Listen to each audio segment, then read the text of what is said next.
Good morning, folks. Phil Gallagher of ThrabenU here for another Legacy stream. Today's stream is brought to us by Nathan Lepetz, who both built this deck and wrote a primer for it. So for those of you who end up watching this on YouTube later, I'll include this link either in the description or in a pinned comment. But he kind of put together a Google Slides presentation that talks about the deck, who he is, and kind of some of the things like sideboarding and what matchups are going to be good and bad. And I know a lot of times when people are picking up a new deck, that those sorts of things are going to be useful.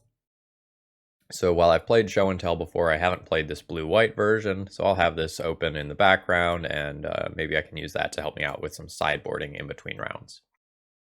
So what is the white for? In the main deck, it's only for one card. It's just for Teferi Time Raveler. And this has a couple of different uses. So the kind of obvious use is that it's just a generic card that allows you to interact with your opponents in a meaningful way and buy yourself a little bit of time. If you bounce a major threat and your opponent has to recast it and then they have to attack Teferi down, that gives you a couple of turns to go and assemble your combo. Unlike a sneak and show build, which kind of has two different ways to go off, you basically always need to find a show and tell in order to go off. You're hoping to show and tell and put in Omniscience and then either run through cantrips until you find Emrakul or just have an Emrakul, cast it, take an extra turn, and win the game that way. The other thing that Teferi can go and do is just make it so that your opponent can't fight a counterspell war. Since your opponent can only cast spells at times where they can cast a sorcery, if you cast that show and tell, it's resolving. And most of the time, if you resolve a show and tell, you're probably going to win. Now, this deck has a lot of manipulation. So it has Brainstorm, it has Ponder, Preordain, Impulse, Cunning Wish, and there's also this thing.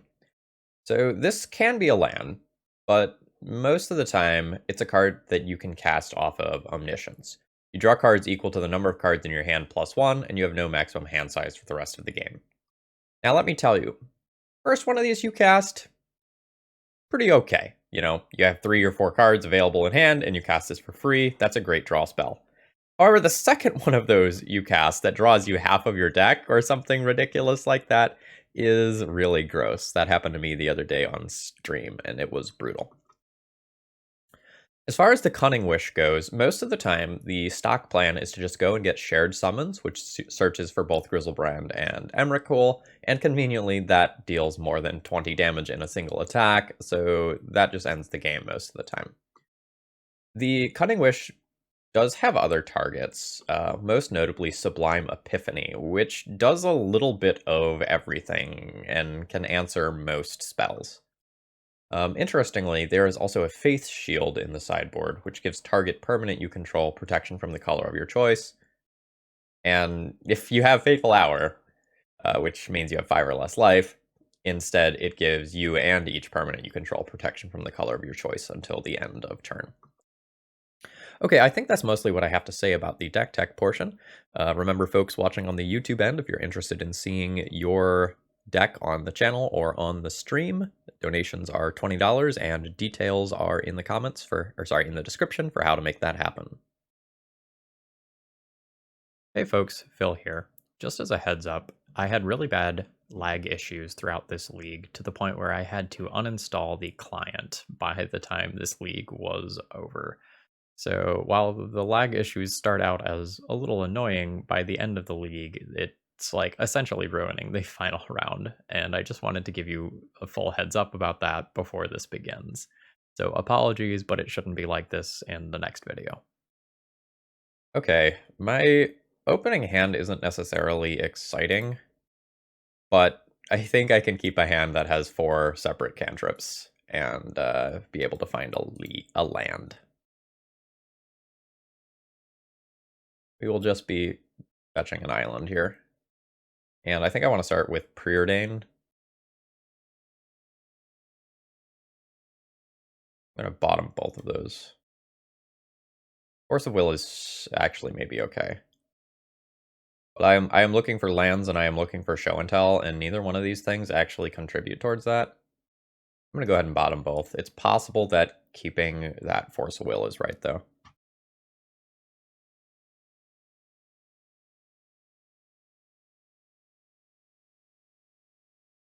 Show and tell on opponent's turn because of Teferi's +1 is definitely something that can happen, but I don't know that that's actually good. It might be good sometimes. Oh no. This is like classic punish where I don't keep the Force of Will and then I lose to Oops All Spells on turn 1. Womp womp.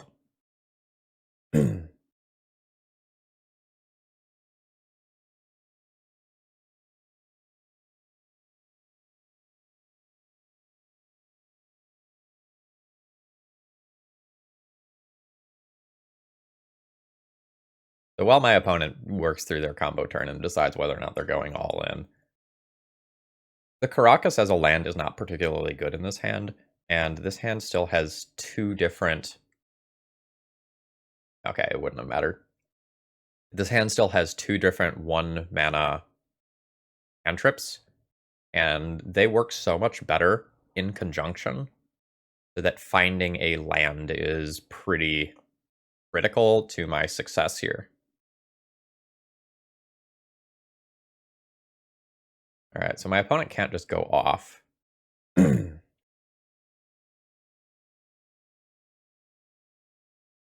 believe that I will be impulsing and looking for Force of Will.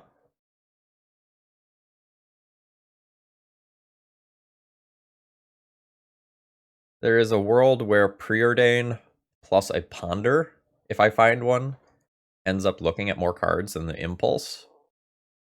The Impulse looks at more cards in the worst case scenario for both of these.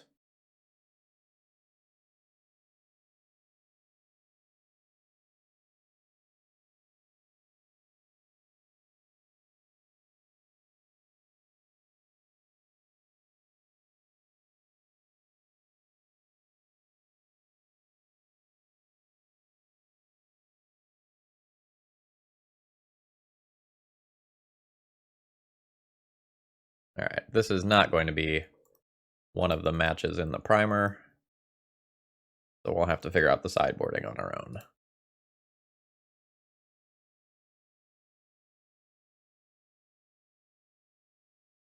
That's pretty awkward. I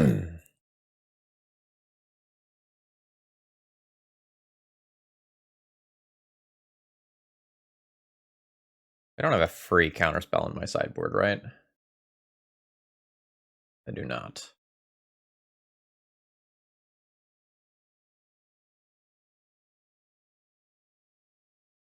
I think I'm going to go ahead and take the show and tell. I need one of those at some point this game. Ah! Alright, that's fine.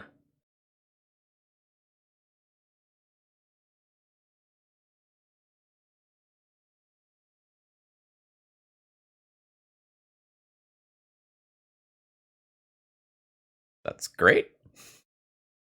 I have to live another turn because I don't have the mana. This is what I'm looking for. I'm going to put the Omniscience on top and draw the Brainstorm.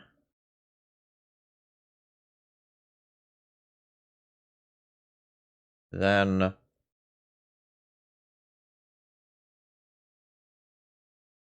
I'll play Flooded Strand and pass.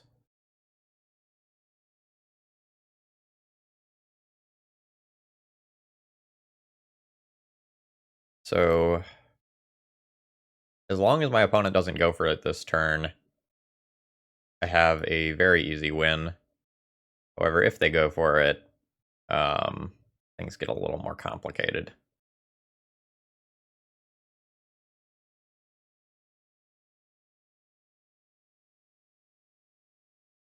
Oh, we have gotten exceptionally lucky here. Exceptionally lucky.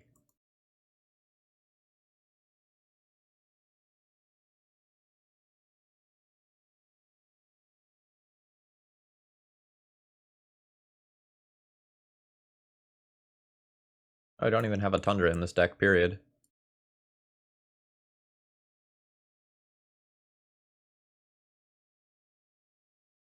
Alright. I put Omniscience into play. I cast Cunning Wish with Omniscience. This gets me Shared Summons, which gets me Emrakul and Griselbrand. And that ends the game. Alright, I'm not going to say that we deserved that one, but we did win that one. Okay. I like Meddling Mage. I like Rest in Peace.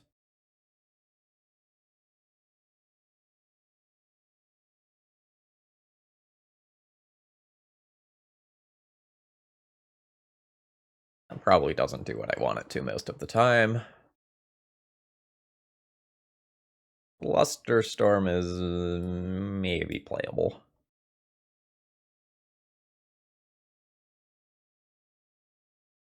Right.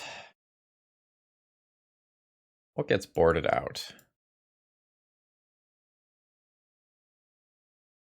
So, I guess I can think about things that can't get boarded out realistically. This stuff is untouchable, and these are probably untouchable. Force is probably untouchable. Venser is a counter spell, but a very slow one.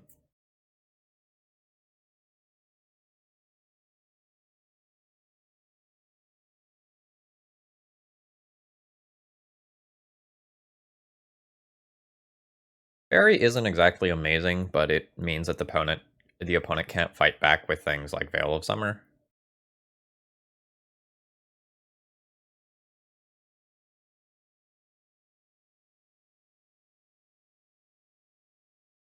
I maybe don't need every single copy of Cunning Wish, but I probably need to keep most of them.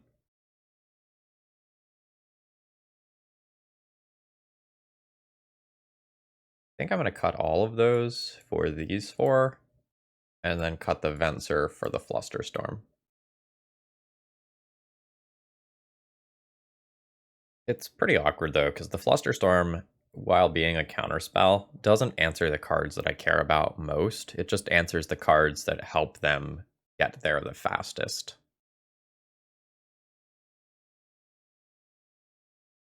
It's keepable on the draw. It has like a slam dunk haymaker, and it can look 3 cards deep for a counterspell on turn 1.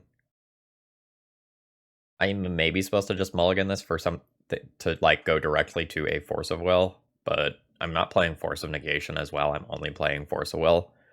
So I don't know that I'm supposed to pitch a card that can look at 4 more, really 5 more after my draw step cards trying to find a Force of Will on turn 1. Maybe I am. I don't have good heuristics here. I haven't played this matchup from the blue side very many times.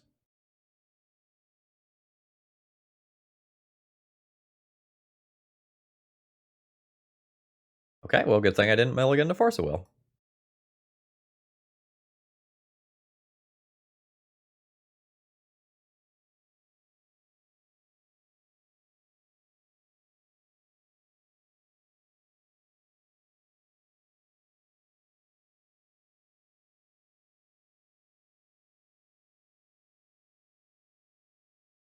Lol, lol, lol, lol, lol, lol, lol.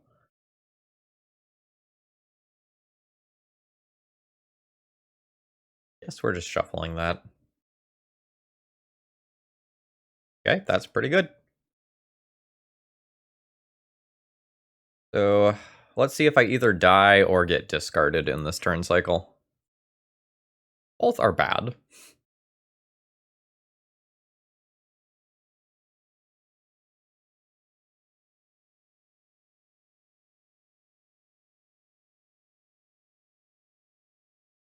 But opponent did go to 5 cards, so there is a decent chance that I'm not just dead.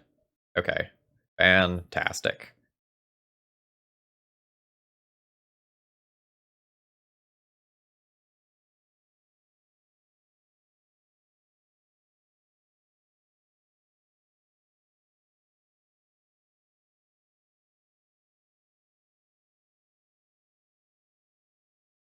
I don't know that my opponent is going to have brought in answers to rest in peace. Yeah, they did not, and we just get there. So I think we got exceptionally lucky to just win game one there. But in game two, we had a card that my opponent is probably not used to playing against in this archetype, and accordingly, we just won. So we're on the scoreboard with blue-white Omnitell. Okay, so MTGBot has informed me that my opponent was last seen playing Doomsday. And while I wouldn't normally keep this hand, I think I'm going to keep the hand that has triple counterspell against my opponent who is likely playing Doomsday. And if they're not playing Doomsday, I will accept the awkwardness of my fate.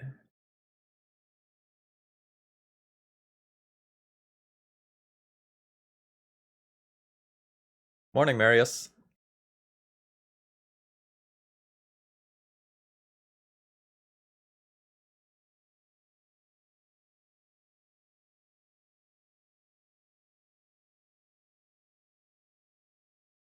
Alright, I'm going to accept that my opponent could be playing Days, but I think I need to cast spells. I need to find a show and tell if I'm going to do anything meaningful this game. I guess I want to land. I don't really want to land now. Eh.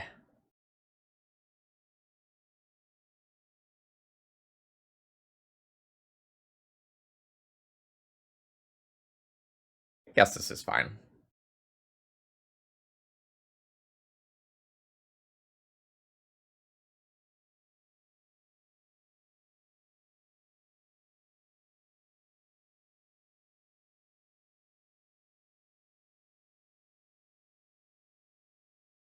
Okay, so this is the turbo version.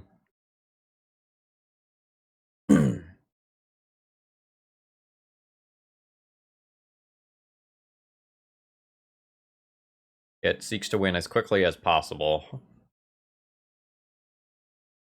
The question is, like, do I even bother to play a spell here? Or am I just holding up as much mana as possible? And if my opponent doesn't do anything, cast Impulse. I think I like that. This lets me play around double days.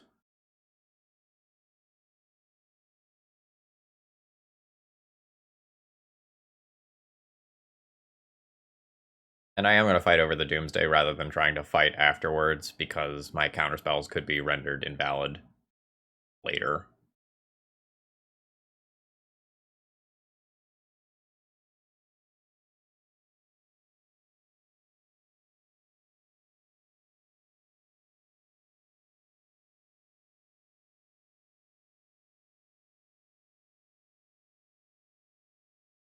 But they have Cavernous Souls, don't they?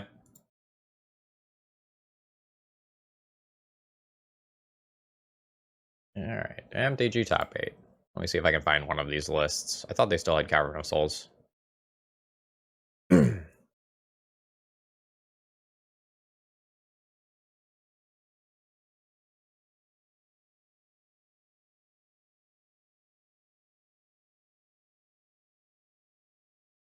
Yeah, there's still a Cavernous Souls. I'm gonna fight back.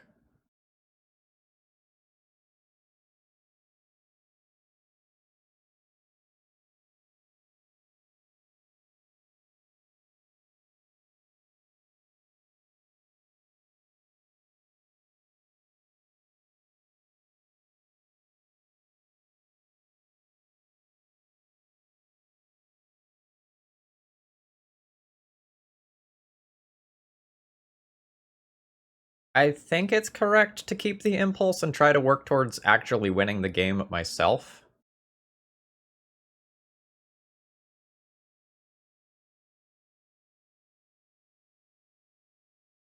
What's Teferi's wording?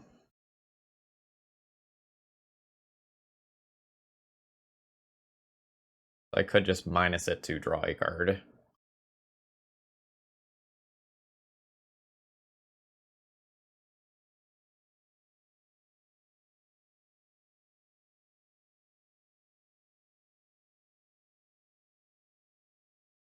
Eh. Eh. Pile of cards kind of sucks. So I can Cunning Wish and then Cunning Wish for a Flusterstorm, but that doesn't actually do me anything in the next turn cycle.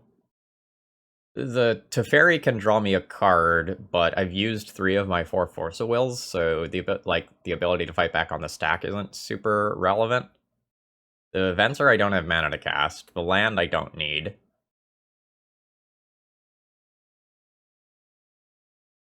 I'm gonna take the Cunning Wish. The best case scenario that exists right now is that I just draw Show and Tell, and I have the absolute perfects.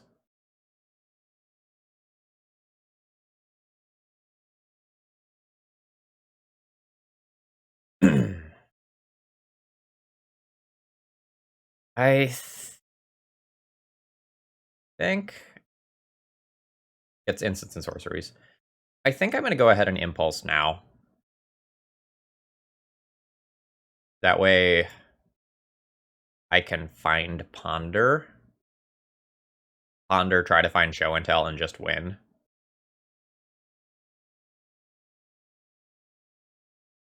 Alright, there's Show and Tell.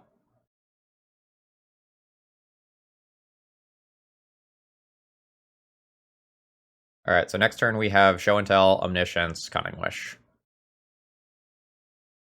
Our best draw would now be land, so we can do all of that around days.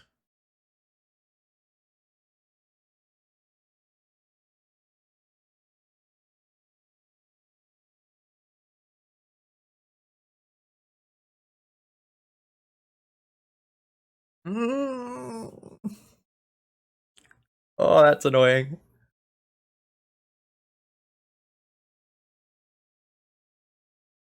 Jam?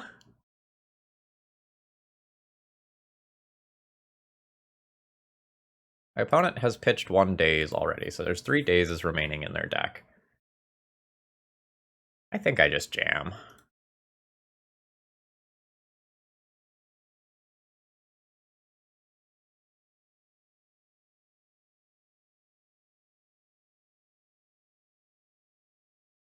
Like, if they have the daze, it sucks.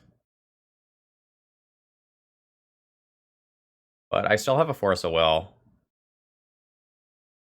Now they have it.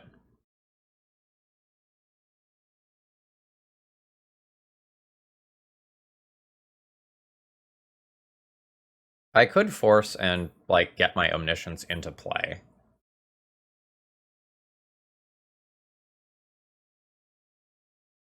Because it's easy-ish for me to win with an Omniscience in play, because I can just, like, run infinite cantrips together. Whereas it's much harder for me to find a Show and Tell.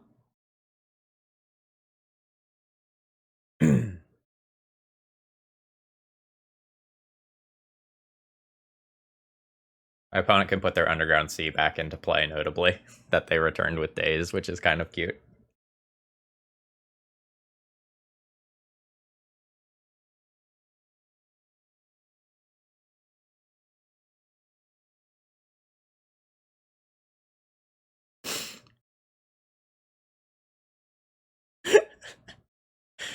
That is how it works, isn't it?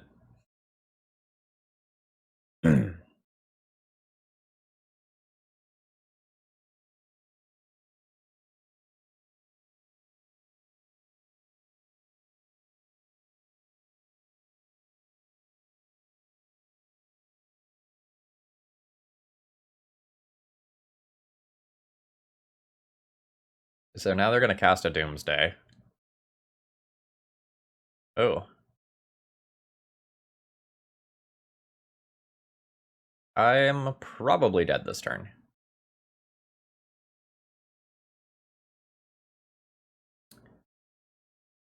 So my opponent can Doomsday for any number of things here. For the YouTube folks, I'm just going to pause the recording because my Doomsday opponents sometimes take a long time to figure out what they're going to do. Alright, my opponent has resolved their Doomsday. Ooh, but they can't win in this turn. Alright, so you're telling me there's a chance. Alright, Brainstorm. Let's go.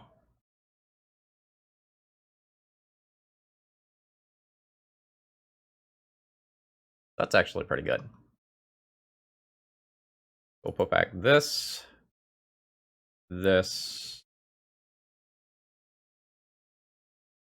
fetch.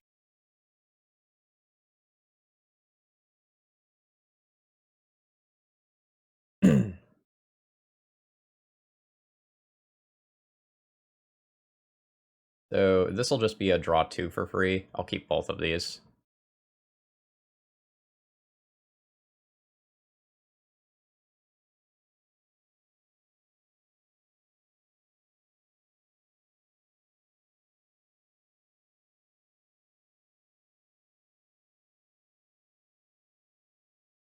Top side is Seagate Restoration.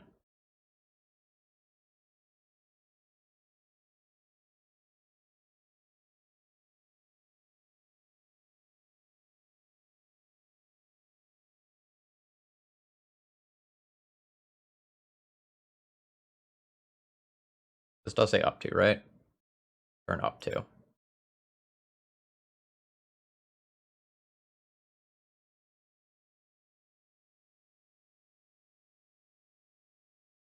So my opponent can't play things already, so I don't need to just play out the secondary Omniscience.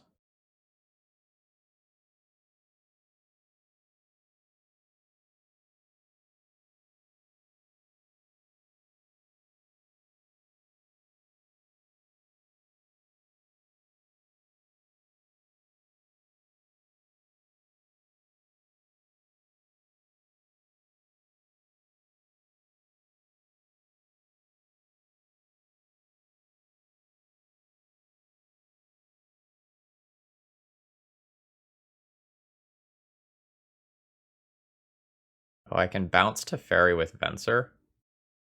Oh, that's really cute.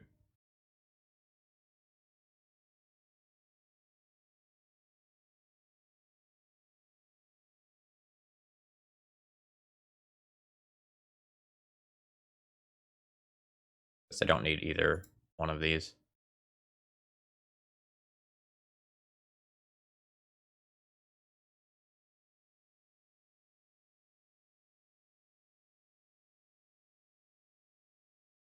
I'm gonna try not to do that. Like, that's a lot of clicks, but it's really sick that that's a line. I didn't realize that when I looked at the deck. Okay, we can just win.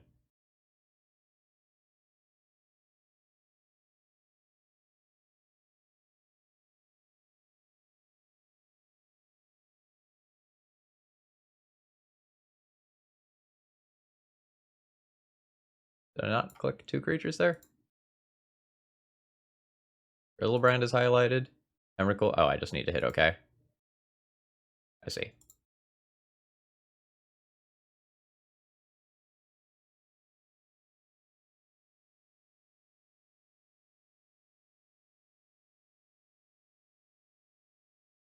All right, good stuff. And just 100% perfectly safe as well.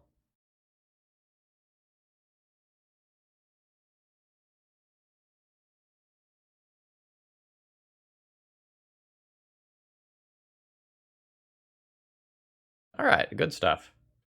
Yeah, that Venser Teferi line is wild. I guess that's why the Venser is in the deck. All right, what sort of early interaction do I have for Doomsday? Meddling Mage is pretty great. Flusterstorm is solid. That's probably it.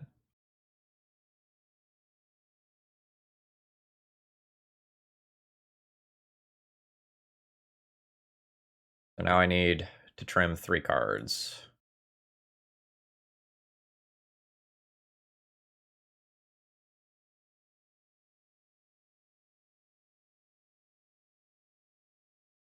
Maybe I'll trim one of these. It also, like, kind of doubles as a land, so I don't want to go wild on trimming those.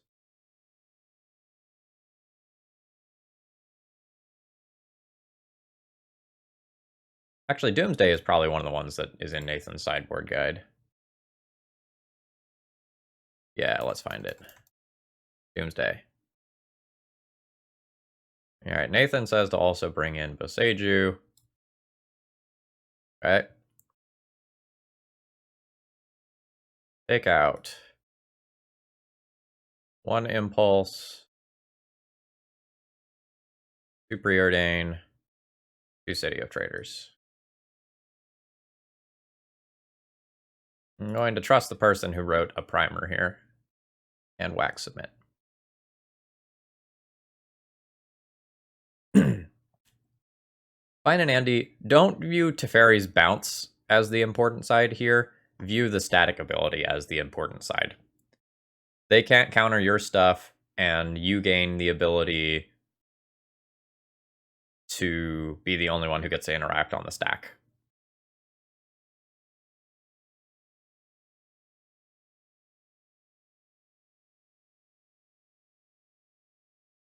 This is probably fine.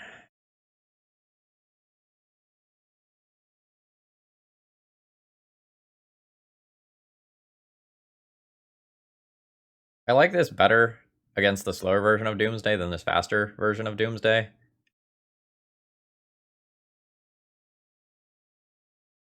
Alright, so again, I'm going to pause for YouTube until they've resolved Doomsday. Alright, my opponent resolved that Doomsday in about 30 seconds. So they knew what they were looking for. Alright, now since I am specifically looking for 1 card, I am going to ponder here.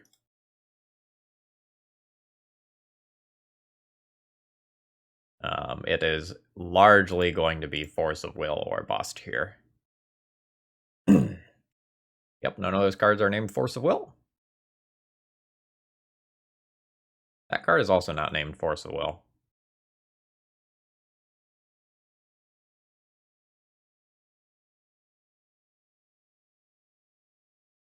Alright. I get another turn.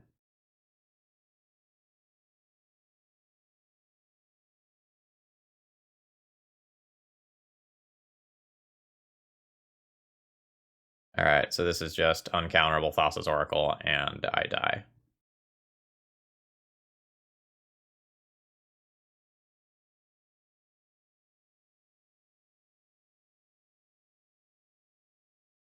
So even if I found the Force of Will, it was not good enough here. Unfortunate.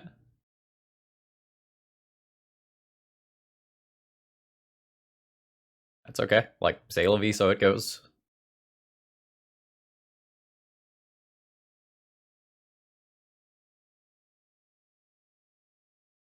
I don't know that I agree with boarding out City of Traders. The ability to cast that Show and Tell on turn 2 rather than turn 3 seems like a pretty big deal versus this version. Nope.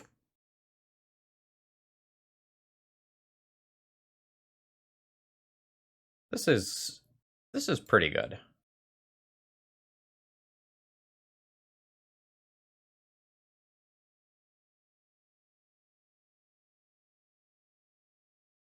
I'm just going to put back the Omniscience. If I have to pitch to Force of Will, I would rather pitch to Fairy and have an Omniscience in the deck later.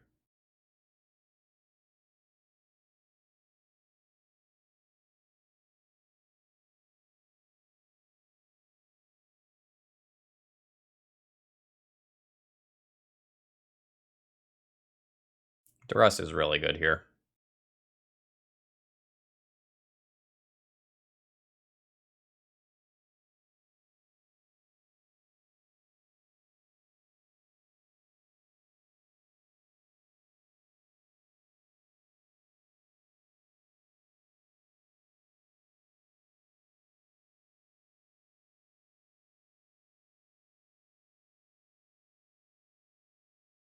Rogue Judge, I think I'm winning this game by resolving a Meddling Mage. I think this card is my win condition. Like, I will Force of Will to protect this card this turn.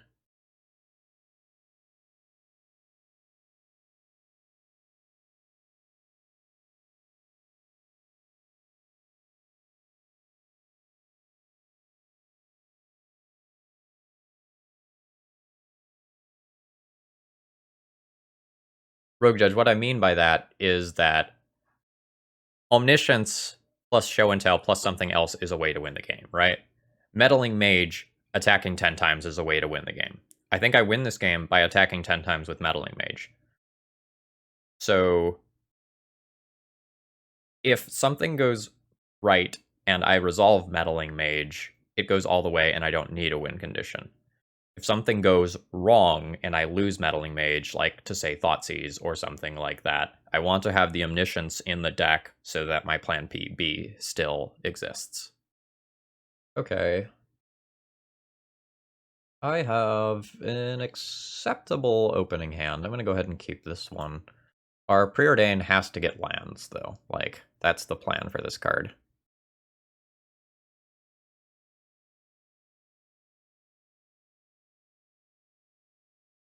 Yeah, so Mana Symbol, I agree with that, but I just don't know that they actually had an answer in the deck to Meddling Mage. If it was the other version, naming Doomsday itself probably ends up being better. Oh, that's actually a pretty good draw. I think I'm going to play this as a land.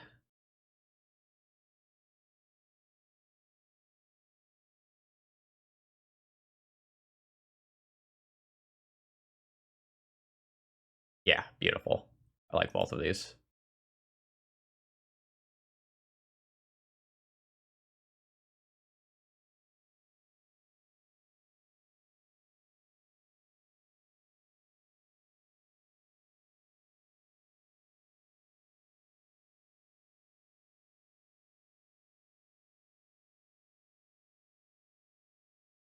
Alright, I will just plan on casting Impulse on my opponent's end step. I don't know if I'm going to turbo out this Show and Tell. I might wait a turn and cast a Teferi first.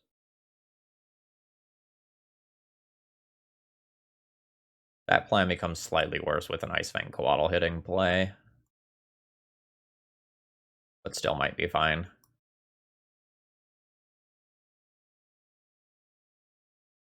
I would really just like to find an Omniscience, and then I don't have to think much about my decisions.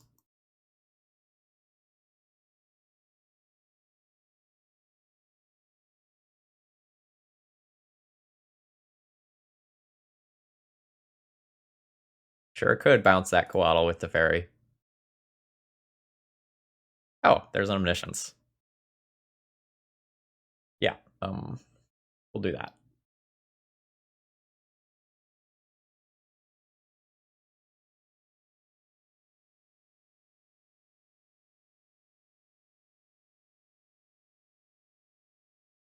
One counterspell, fine. One counterspell's probably fine.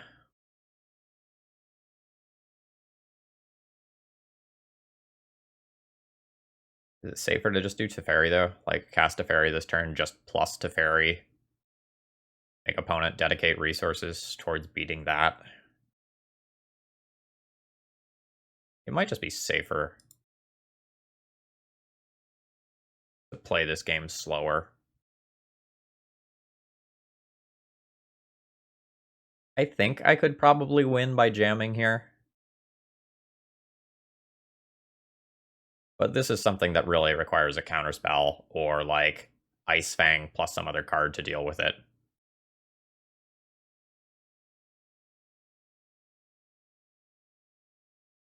Alright, do I fight back? I don't think I fight back.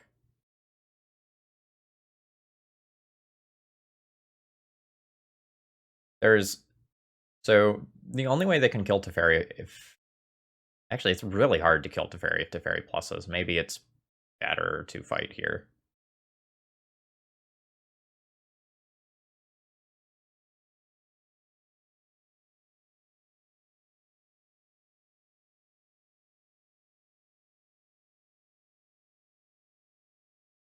Yeah, maybe I fight back.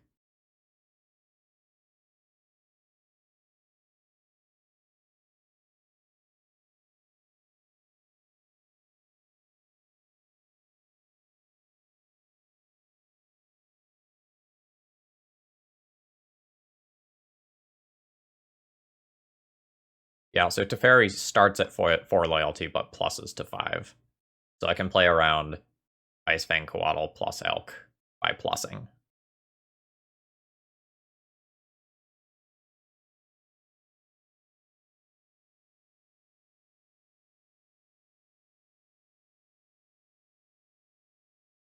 Ooh, baby. We had ourselves a fight.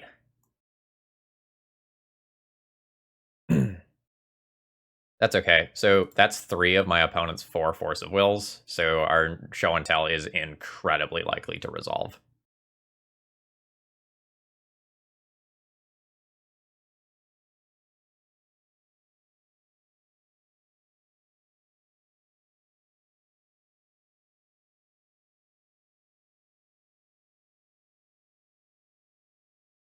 Alright. I mean, that's how it goes sometimes.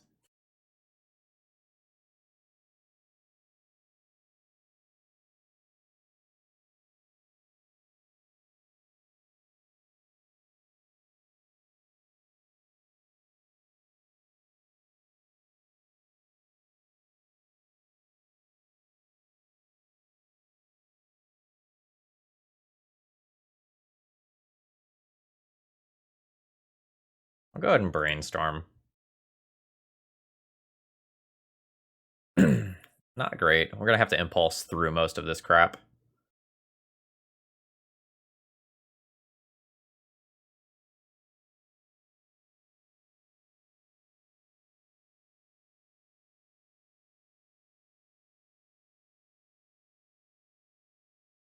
I think I'll put both lands back and just go through them.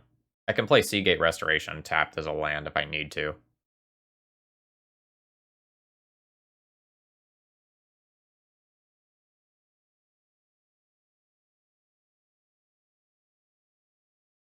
I'm going to impulse now specifically to figure out the answer to that question.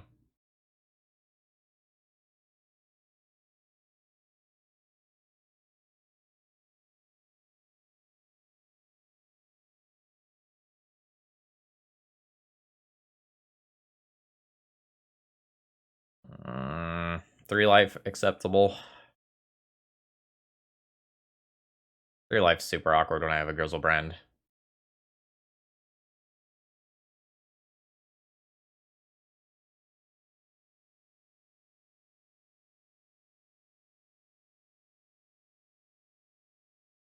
Like, that's the difference between drawing and not drawing cards if I find a show and tell in the immediate future. I think I'm just going to play this and not cast Preordain this turn. I think that's one of those decisions where, like, you could do a slow play. Oh, fuck. That's rough. Now I need to play around, like, yet another counterspell.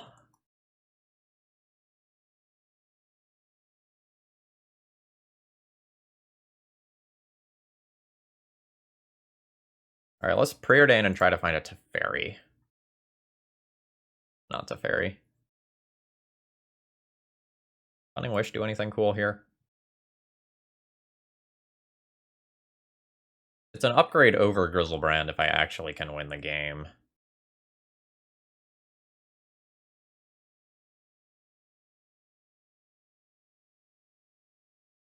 Cunning Wish can get me a Flusterstorm.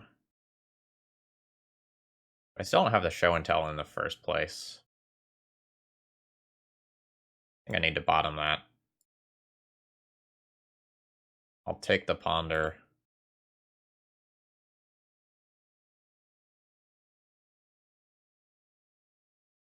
I'll take the Ponder again. Maybe I take the Preordain and bottom the Seagate Restoration and keep the Ponder.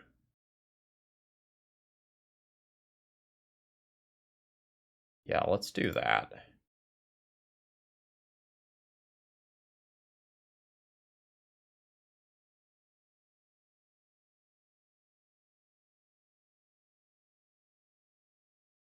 This way I get a fresh draw next turn while also keeping a relevant cantrip.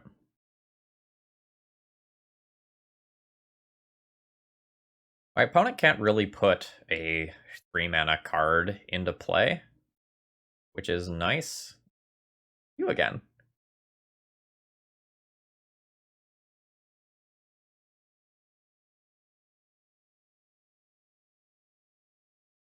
None of that really does me any good.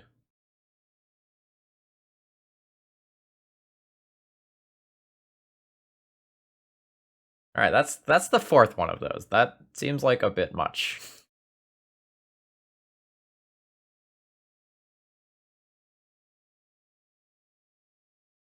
Oh, Teferi. Teferi is great. Show and Tell also great, though.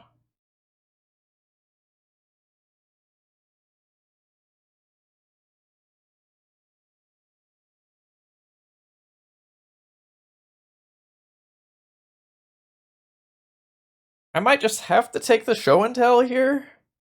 The Teferi is nice, but the Show and Tell is what has a chance of actually winning me the game. I think I have to take this.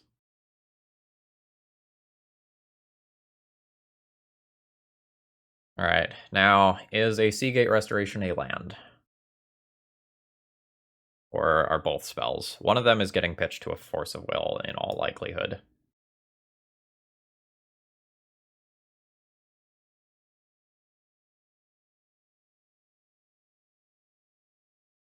As a land, I would get to play around something like a Spell Pierce or Flusterstorm that I otherwise wouldn't be able to. But the thing is, if I want this as a land, I need to do it now because I really can't afford the 3 life later.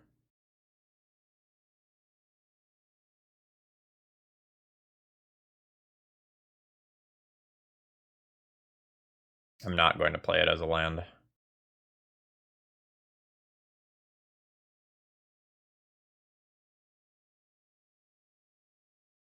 ERS, thank you very much for following. Hope you're enjoying the content. Okay, that's solid. Do I play it? Playing it's a little awkward. Because Grizzlebrand. I guess if I know I'm forcing anyway, Grizzlebrand isn't live.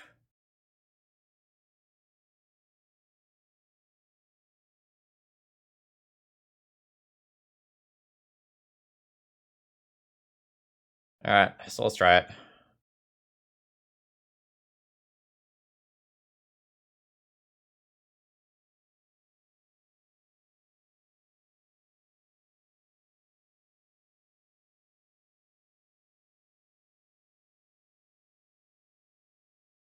God damn. So my opponent drew 3 of their 4 forces, as well as 2 Force of Negations, and got a Force of Negation back via Mystic Sanctuary. That's not good.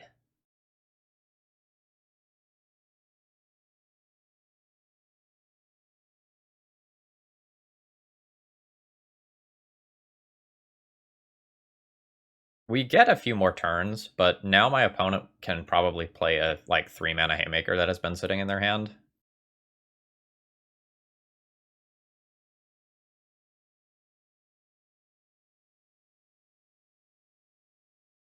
I don't consider this card good right now.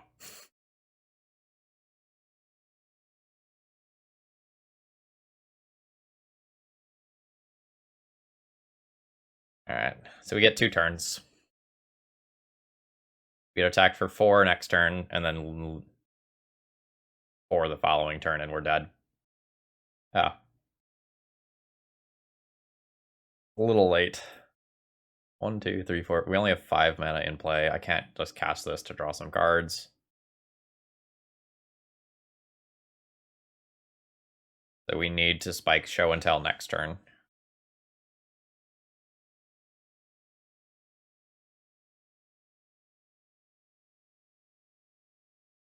No, I don't have a Mystic Sanctuary because we have Plains, Caracas, City of Traders, and 4 non-islands.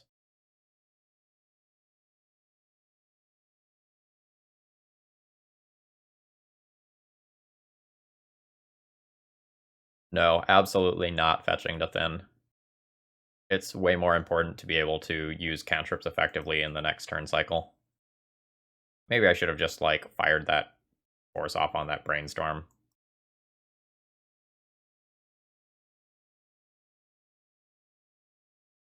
But I'm going to pretend that there's a world where I actually get to use this force of will the way that I want to. I don't know if that world actually exists.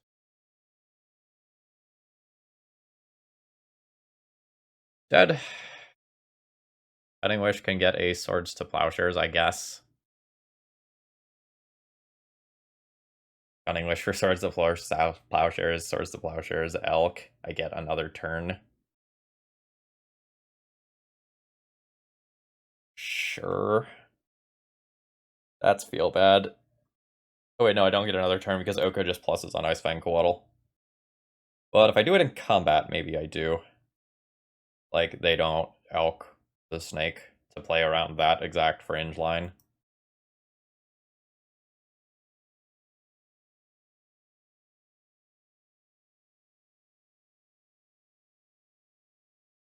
Alright, they played around it.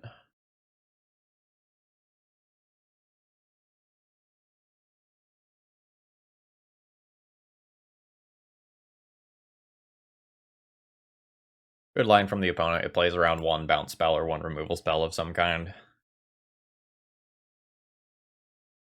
Alright. So, what do I do against some sort of snow deck?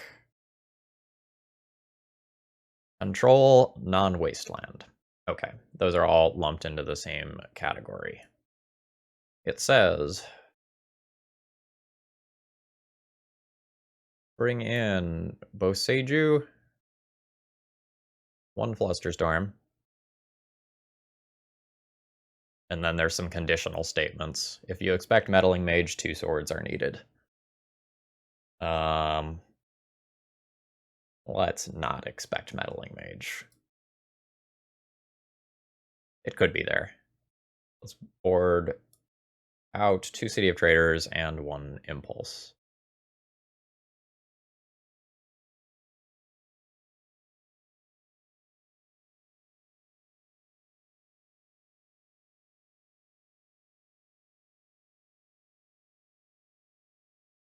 This seems okay.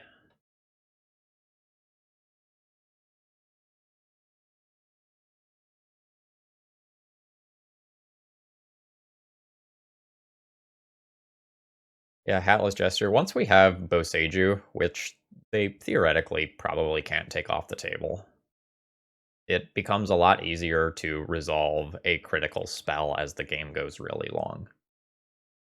So I will be hoping to cast a Show and Tell with either a Teferi in play or off of Boseiju. And if that fails, I can try to fight back with my own Force of Wills or the one Flusterstorm in the situations where I don't have either one of those things that makes my stuff either literally or effectively uncounterable.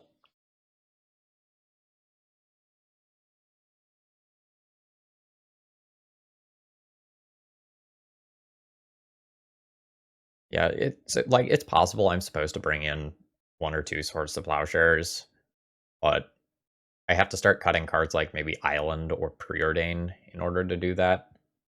And before I see the Hate Bears, I don't know if I'm willing to do that. Because the Swords to Plowshares is just so bad most of the time.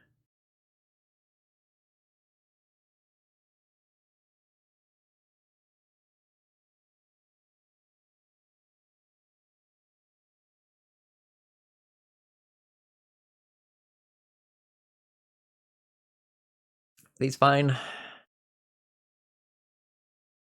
These are probably fine.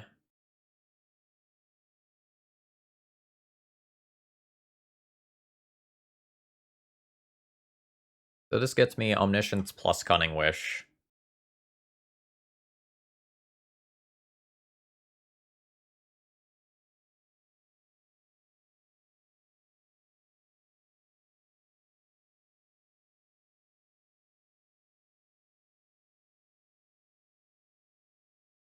There you go. If someone who's going to be around for a while would just, like, copy that link so you can share it, that would be awesome.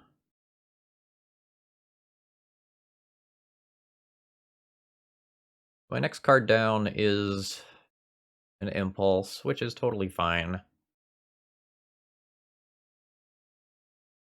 I can Brainstorm into Ponder in this turn cycle, which I think I like well enough. Ooh, I like Boseiju a lot. The question is, like, when do I play it? I'll put back one Cunning Wish.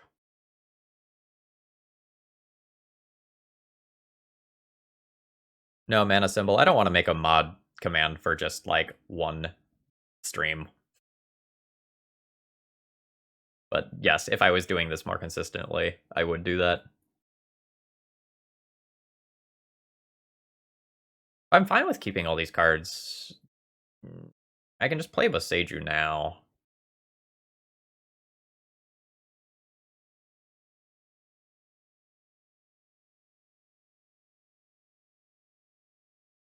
I would really kind of like to find the show and tell proactively.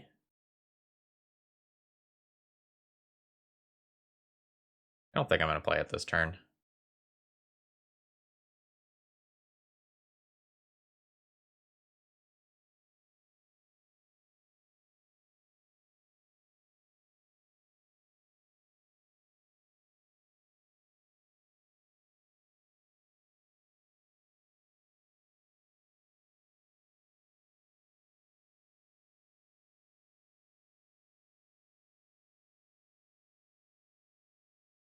I don't know that I actually want any two of these.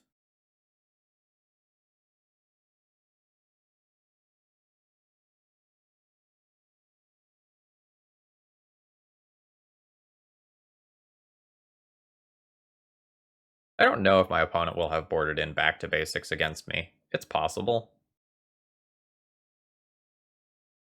But I don't know that I want to specifically play around what is maybe a 1 or 2 of sideboard card in a matchup where my opponent may or may not have boarded it in. Yeah, probably not, given that fetch.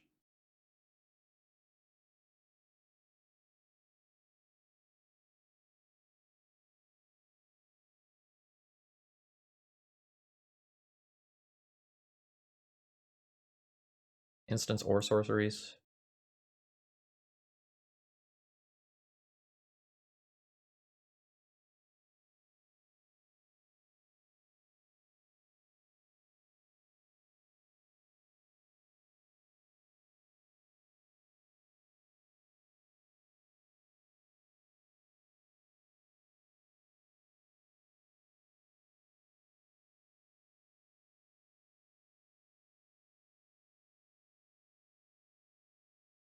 Colorless mana is colorless mana.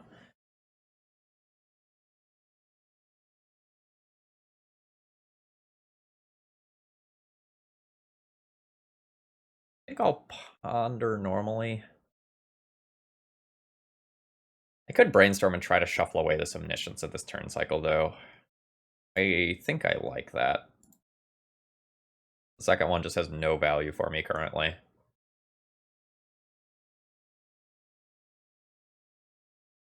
Alright, there's a show and tell. Unfortunately, I do not have a land this turn, so I'll have to try and go off next turn.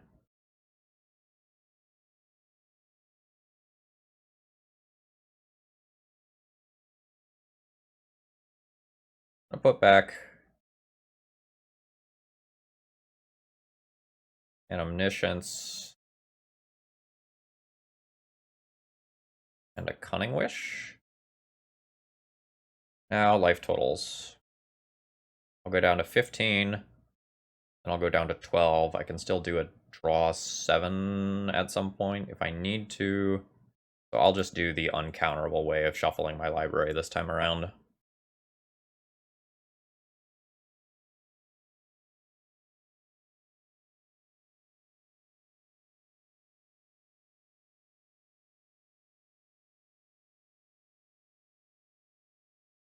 We're just going to impulse past the cards that I care about.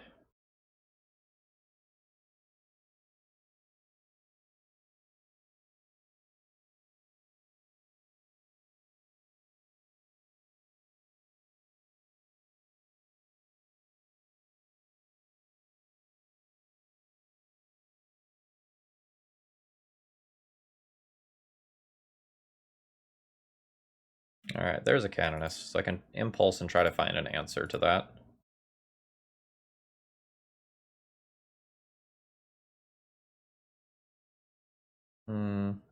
I didn't find an answer to that, unfortunately. I can still just put the impulse, or sorry, I can still just put the Omni into play, and then my opponent has like 2 wilts or something like that that answer it. I think this is going to be fine.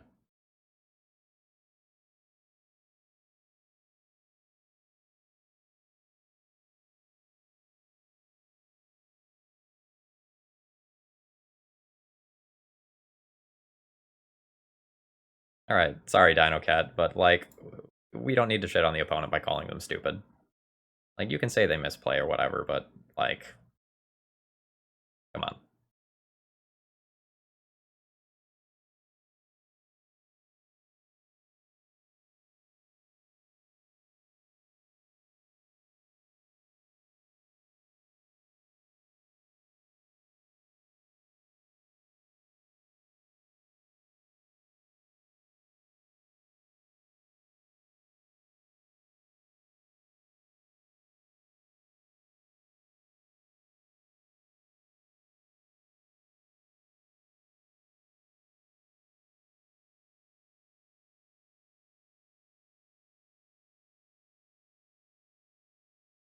I think I'm just going to take the land. So if my opponent knows that I have to use show and tell to do my thing, then it makes more sense to put in the Aethersworn Canonist off of the show and tell than it does to actually cast it.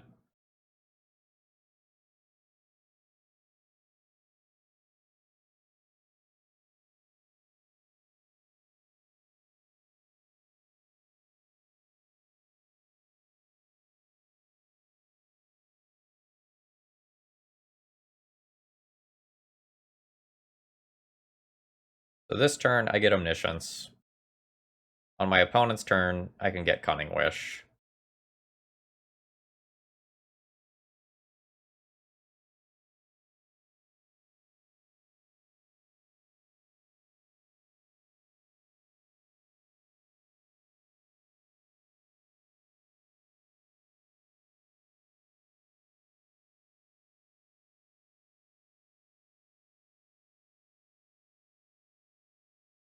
Alright, so that's their one spell for turn. That means that my Cunning Wish is going to resolve. And now there's going to be sort of a very weird dynamic on this game.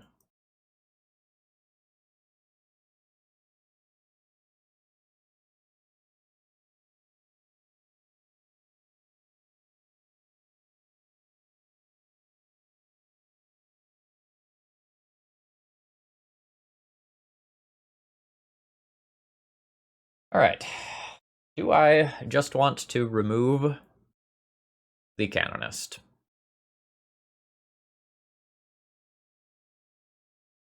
Or do I want to leave it in play? I have a lot of options.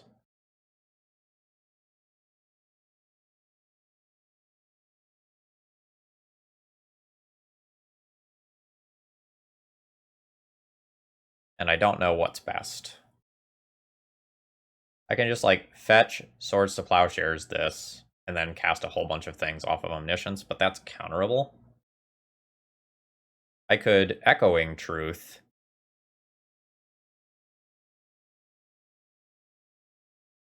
And actually spend mana to cast it, and then it's not counterable. But my opponent could put it back in. I think I like uncounterable Echoing Truth.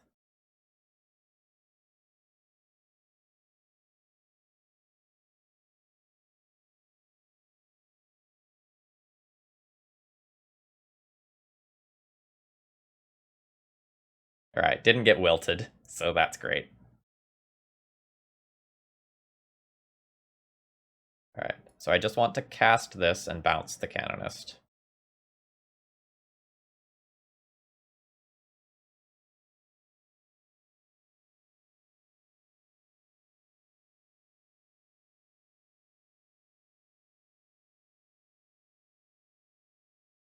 Alright. Something is countered. What do I want to get countered? This Grizzlebrand? It doesn't directly win the game on its own, maybe? I don't really know. Let's just start casting stuff.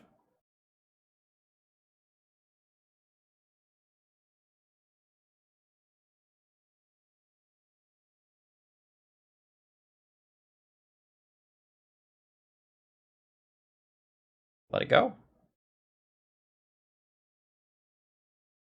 Guess I can just counter that.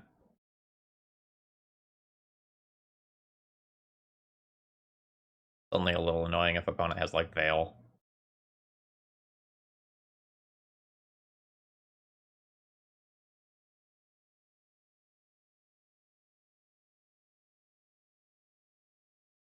Oh, it looks like they have, like, a Force of Negation here, maybe? Fetching to hardcast with 3 mana. Okay, so they have a Pyroblast.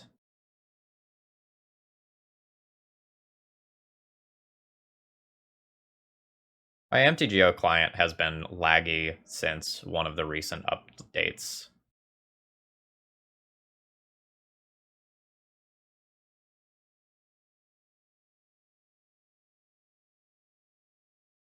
Bottom that.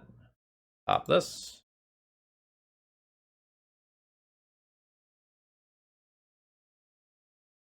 Oh, yeah, that's fine.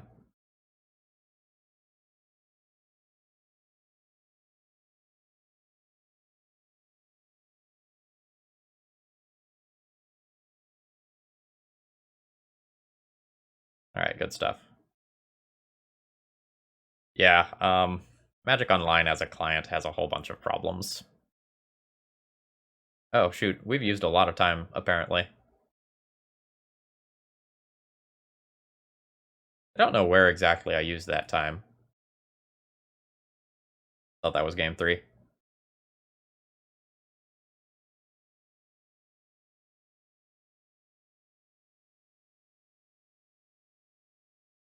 So now I know that my opponent does have Aethersworn Canonist, so a couple of Swords to Plowshares is probably okay.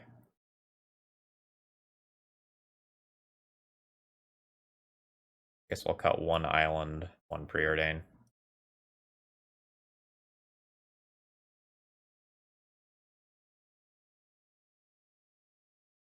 Yeah, I must have tanked on some decision for a couple of minutes without really realizing it.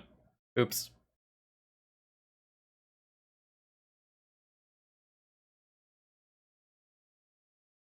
And is fine, but not exciting. Go ahead and remove my upkeep stop for this league. I don't think I'm ever going to want to do something on my opponent's upkeep.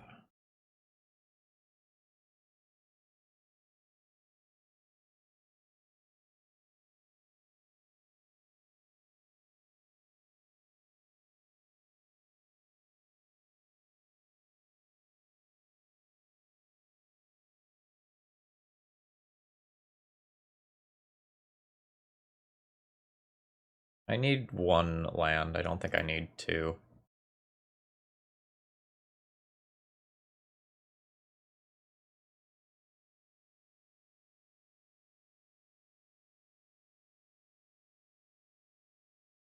Oh, well, that's awesome.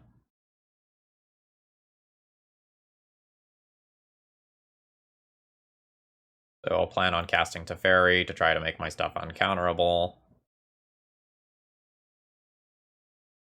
And then do the thing.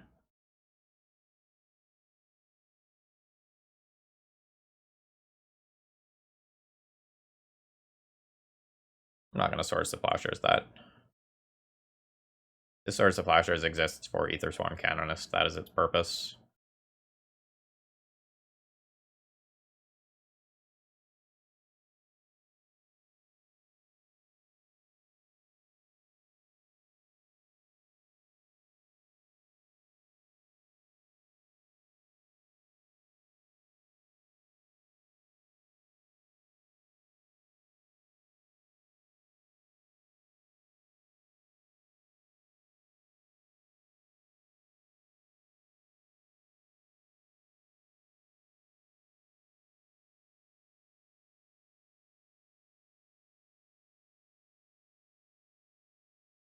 Multiple Teferis is nice. That means that my opponent can dedicate resources to fighting those.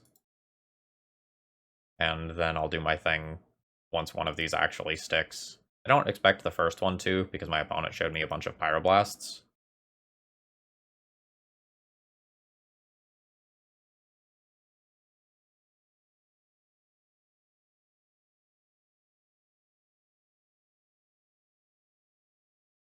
But the second one's pretty likely to stick.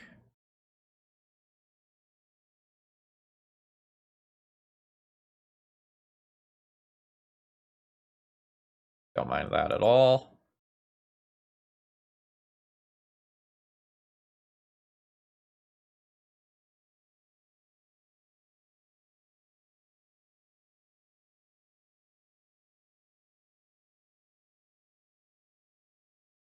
Sure, that's fine.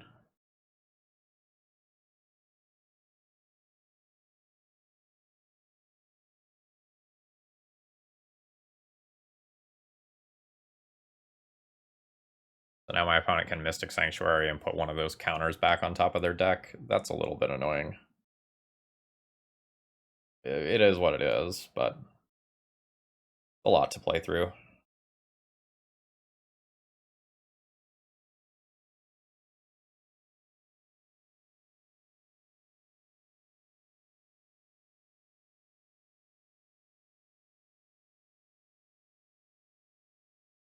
Gonna Cunning Wish for Flusterstorm on their turn. Or shoot, did I board in Flusterstorm? Don't really have time to look. I did.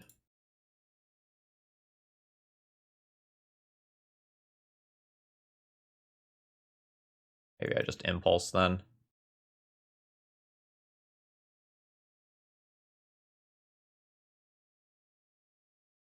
Yeah, I'll look for a counterspell.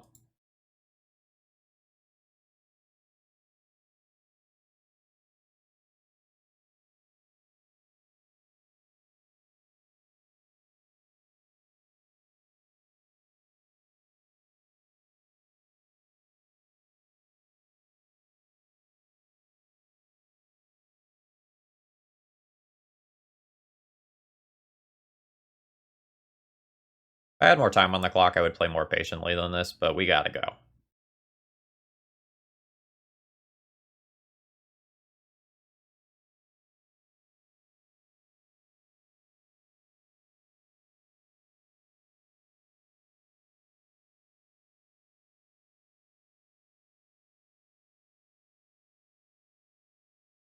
I'm going to put in the Omniscience. I can get punished by Aethersworn Canonist.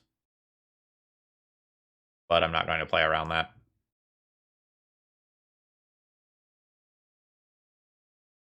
Yep, okay, that's fine.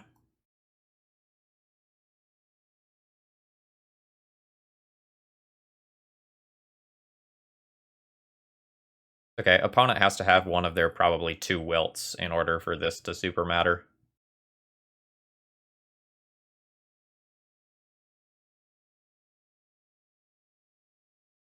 Remove it here. Let's remove it here.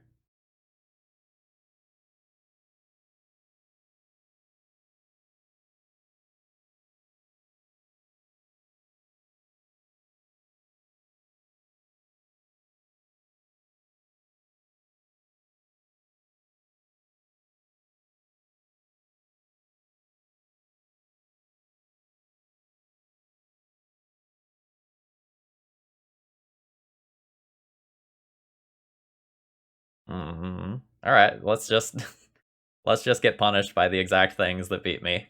It's both Aethersworn Canonist and Wilt. That's a little tilting.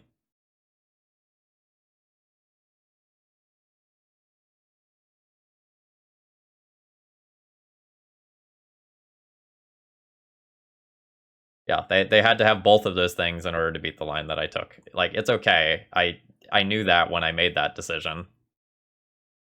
But if we just put in Emrakul, we lose to an Oko.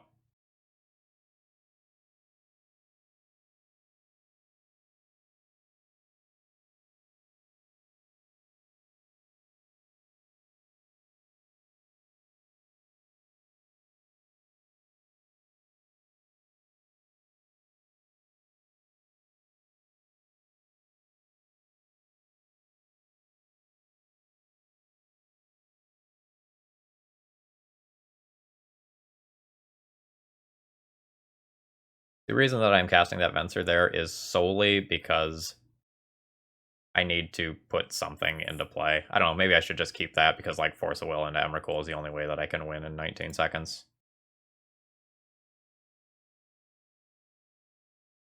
Alright. We're dead. That's fine. Like, it's on me for playing slowly. Like, I was chatting and interacting with people and referencing the sideboard guide and stuff like that. So, like, that's okay. Let's see what the next few draw steps would have looked like. Yeah, we blank next turn, and we brainstorm into show and tell the following turn and have show and tell with Force of Will backup. Yeah, if we get a few more turns, there's a very real chance that we get to win this game. Okay, the opening hand in round 4 is okay. I'm going to keep it. This is the sort of hand that is, like, very, very, very dependent on actually finding a show and tell, and without that, it doesn't really do anything. But if I do find the show and tell, this hand goes off on turn 2 with protection. None of those cards are named show and tell, none of those cards are cantrip.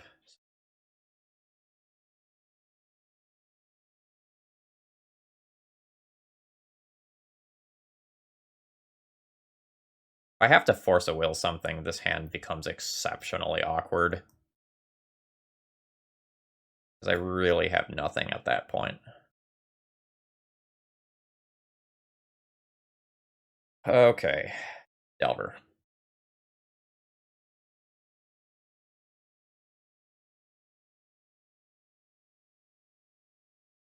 I think I need to try to fight over the spell that matters. This is a spell that matters, but I don't know that it's the spell that matters. I think the way that I win this game is by dragging it on for a long time, making a lot of land drops, and then casting a show and tell with one piece of backup beyond beating the soft permission already.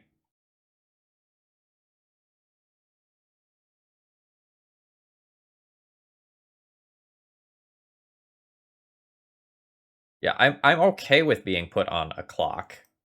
I don't love it, but I'm okay with it.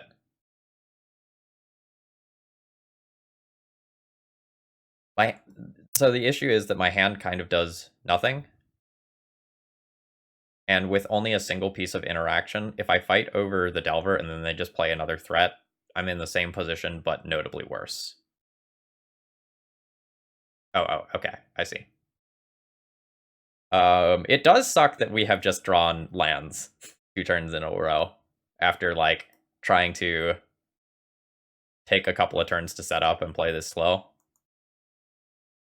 Yeah, they missed a land drop, and they showed me a gut shot, so their hand is apparently full of gas. They're probably blue-red Delver on some sort of, like, prowess-heavy build.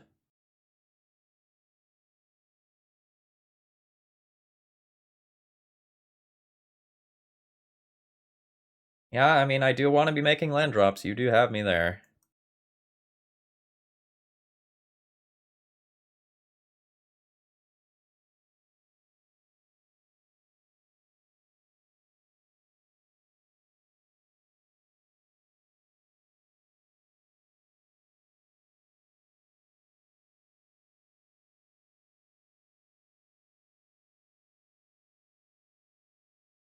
So I'm going to go ahead and cast a Cunning Wish here. If it resolves, great, I find Swords to Plowshares. If it doesn't resolve, great, I have gotten a counterspell out of their hand.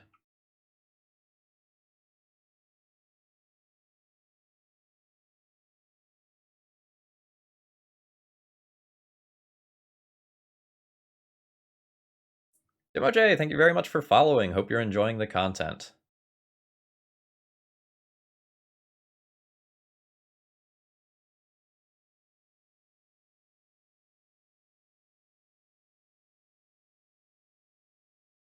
Alright, I'm going to play the Swords to Plowshares now because I want to brainstorm.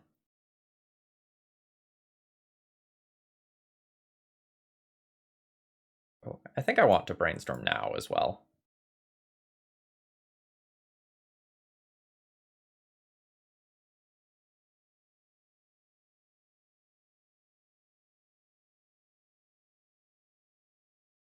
Eh, this is okay.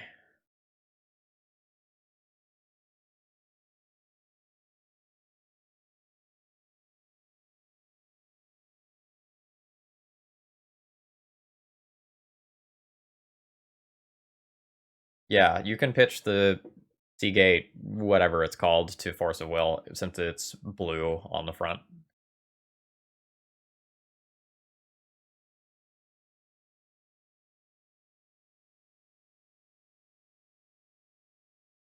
A little bit of an annoying threat.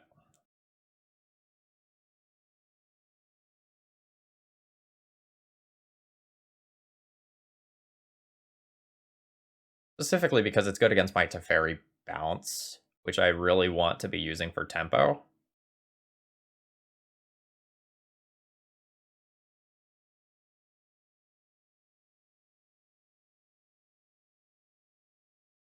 Awkward.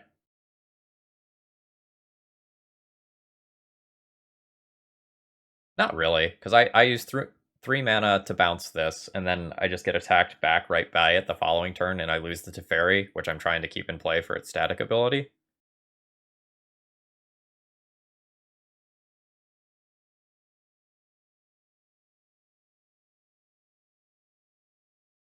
I think what I'm going to do is brainstorm here and try to figure out what my next turn looks like before deciding whether or not I want to Force of Will this. Fuck.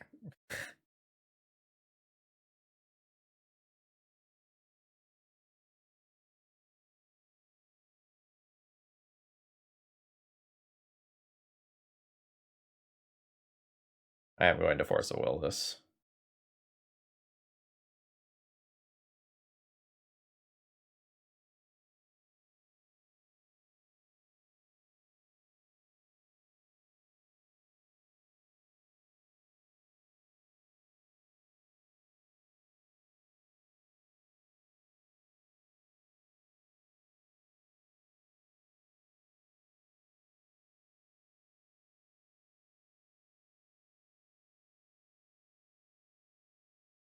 My opponent has 7 cards, so I assume this hits a Force of Will or a Force of Negation here.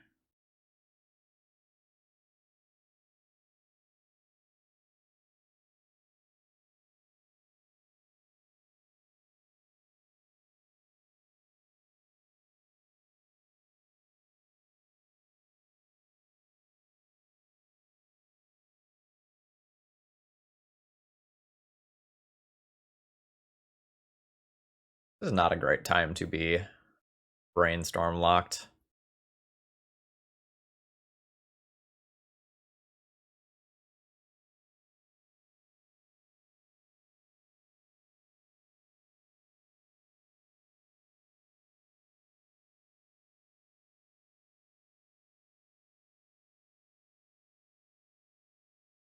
Do we get this one?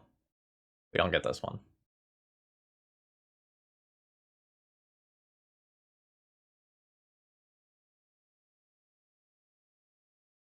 We've worked through a good number of counters. So a Force of Will, 2 Force of Wills are gone.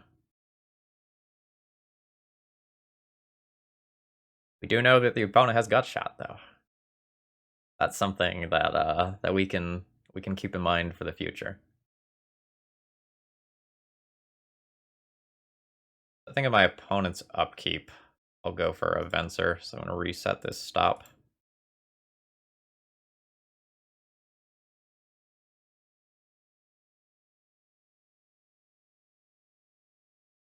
Don't like that.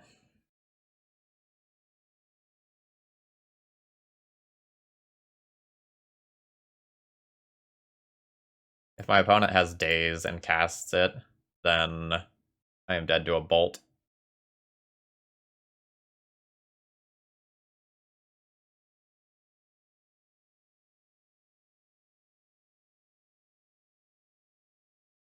Alright, that's a Force of Will.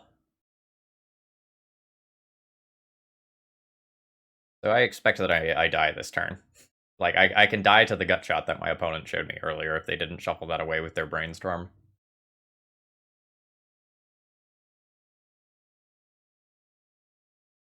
Yep, that is That is exactly what happened.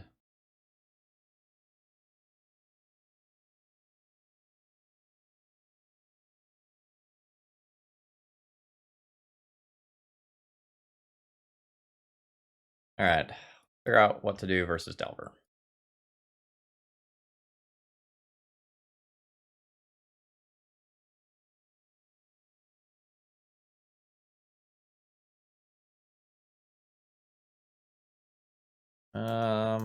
Well, there's something for Rug Delver. I assume this is going to be pretty similar. Alright. Says 4 swords. I'm with that. Says Flusterstorm. I'm with that. For Rug Delver, it says rest in peace. For the blue-red Delver with Gut Shot, you're probably still playing Dreadhorde Arcanist, so like rest in peace is still going to have some utility. But I may or may not actually want to do that. Junk, 3 Preordain, 1 Teferi, 1 Seagate Restoration. And I could bring in Rest in Peace. I'm not sure if I'm supposed to.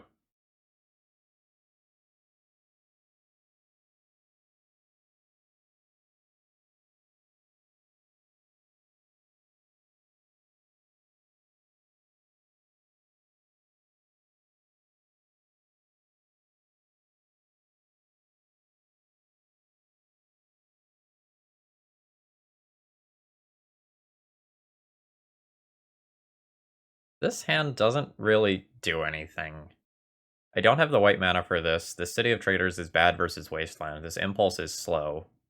I'm gonna try to find something that looks a little better. Fuck, it's not this. Uh, well, this is a land.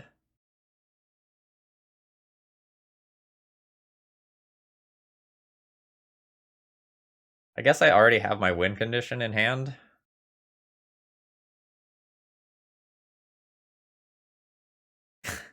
Keep and pray for Ponder to save you. Okay. Sure.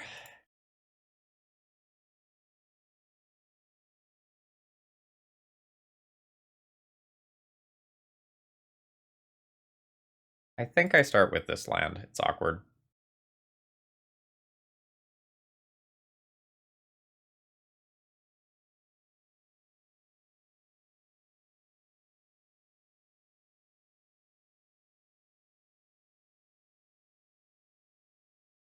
I don't want this. I'm good with the other cards, though.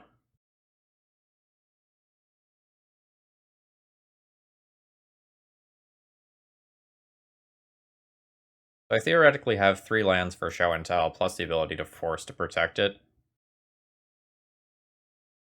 I'm not sure if I'll force a Delver. I'll have to think about it.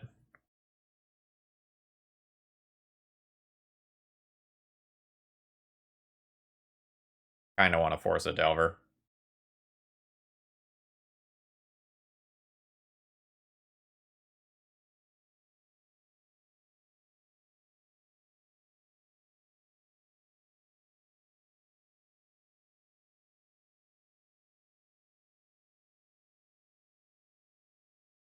And my Moto client is awful today. I might need to be thinking about just, like, reinstalling the client or something to see if that helps, because this is ridiculous.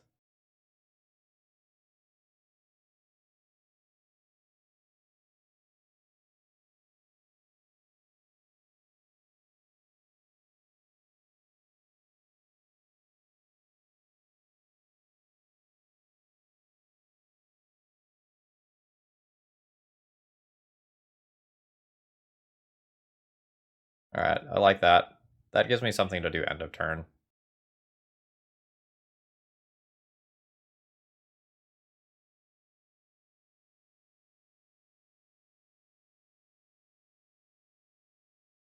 Although, honestly, it's not that good.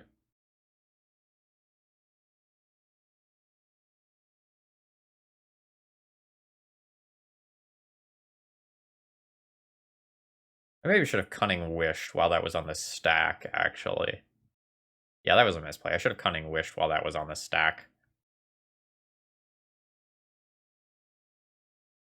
So that I don't end up giving it another +1/+1 counter.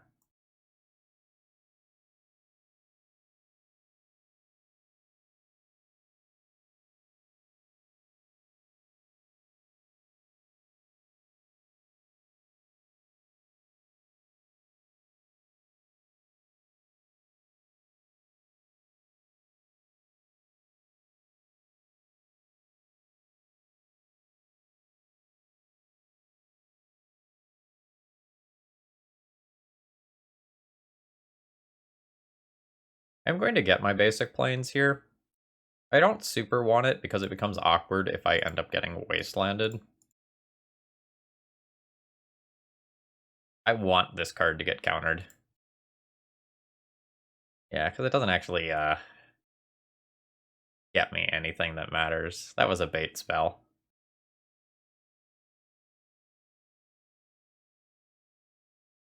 Do I pick up Echoing Truth for tempo, or do I pick up Shared Summons for winning harder if things go right? I think I pick up Echoing Truth.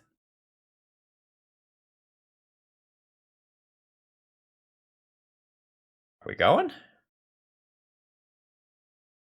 I can beat one piece of disruption here.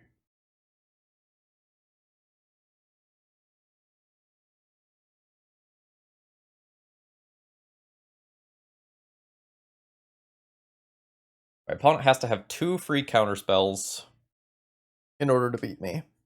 That is somewhat likely. But every turn that I let them cantrip and sculpt is probably better for them than it is for me.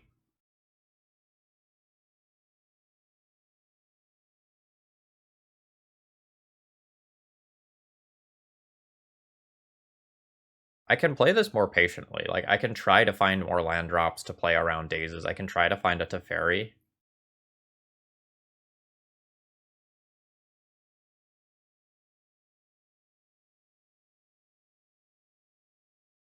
I'm gonna go for it. Like, right now, the Flusterstorms, the Pyroblasts, the Spell Pierce, and cards of that nature are not good. And so right now, those cards aren't live, whereas they are live on future turns.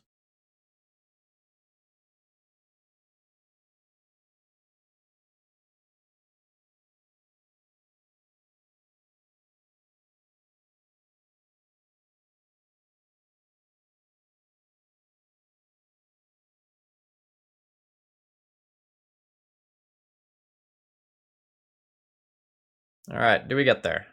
Oh, buddy. That's an Emrakul.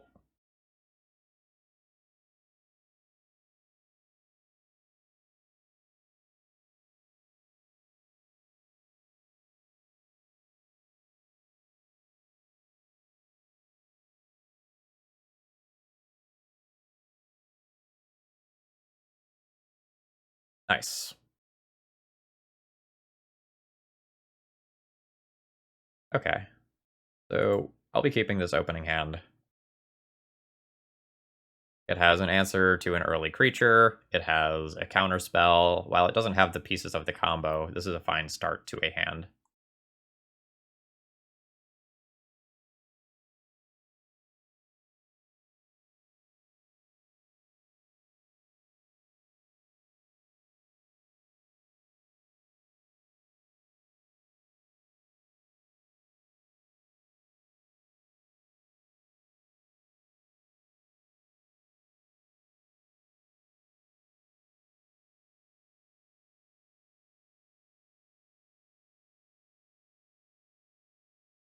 I don't mind a Brainstorm, but I do not like either one of those other 2 cards. I think I'm just gonna shuffle this.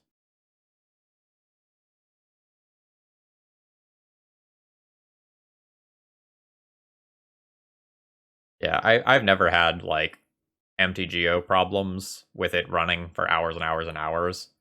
And then maybe 2 or 3 patch cycles ago, every time that I ended a game, I would get a few seconds of lag. And now it's, like, after every decision, I'm getting some minor lag.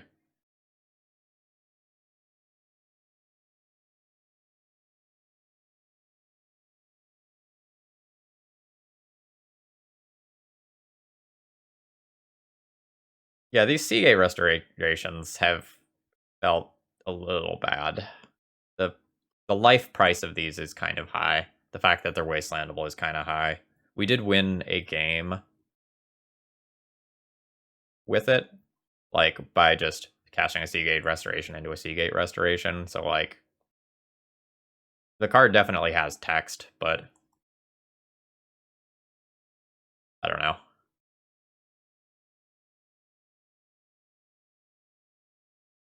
When you're on low resources and you put an Omni in play, this does very little. When you're on medium to high resources, this card is insane. It might be win more.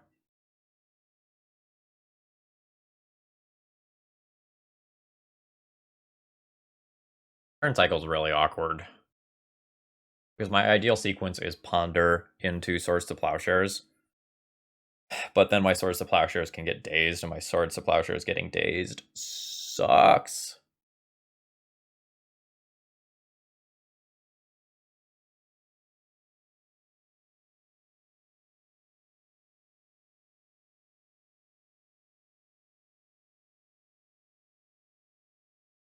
So I'm going to take, like, quote-unquote, suboptimal ordering in order to better play around daze.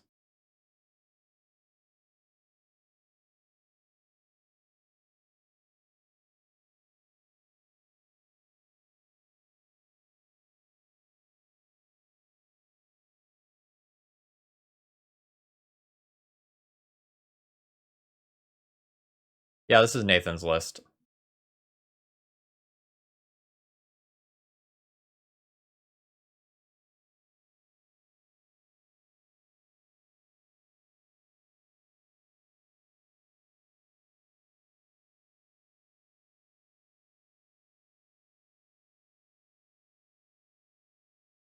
Big Tony, this is a Delver deck. Like, there's going to be 4 Wastelands in there. Like, I know the prowess builds are a little bit weird, but like Wasteland is one of the reasons why you should be playing Delver. I would put money on the fact that they have Wastelands.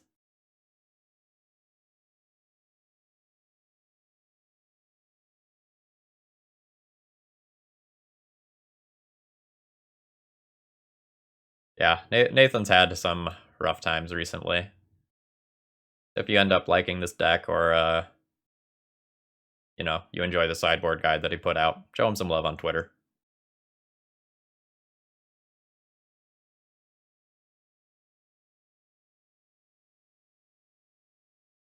Brainstorm now? Probably brainstorm now.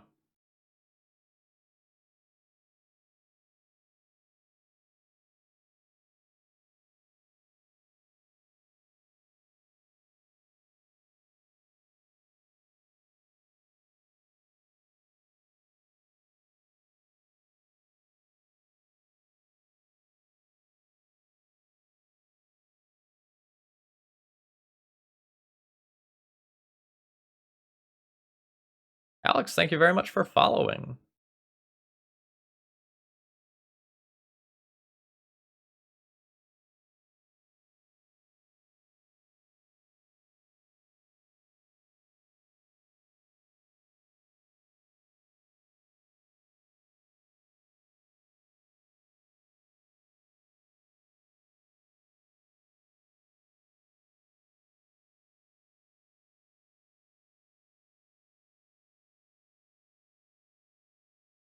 There's a lot of pressure. I think I just have to deal with it.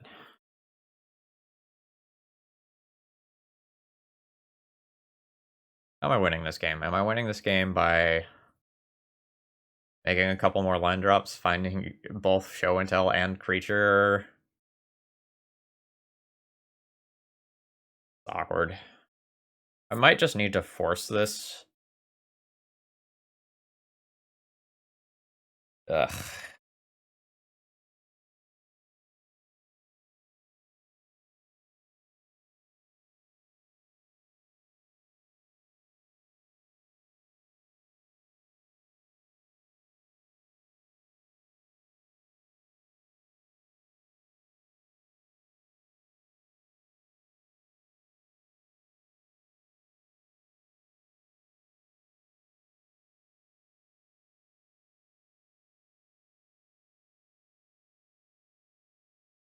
This is not a great spot.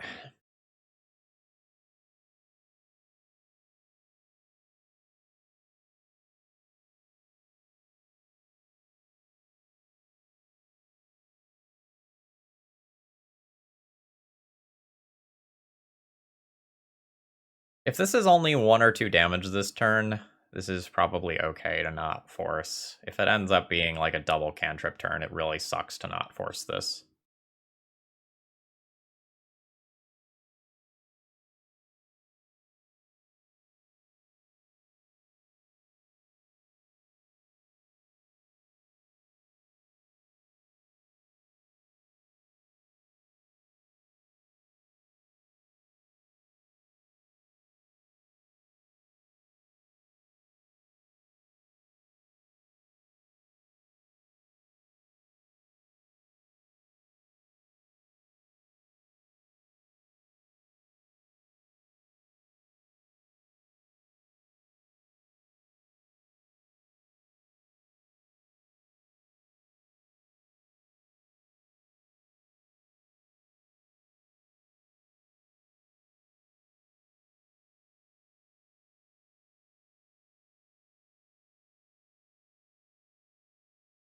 Yeah.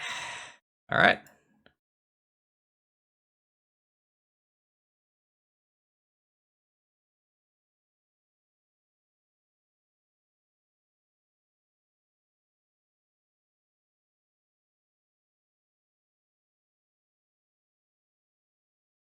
I more or less probably need to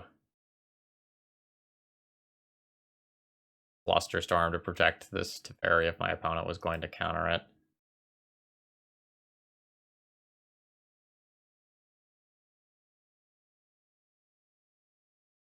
Thank you, Moto. All right, well, we found half of our combo. Now let's just find a show and tell. The issue is that I'm starting to get into the range where I might just get burnt out if I put a Griselbrand into play. Which is awkward.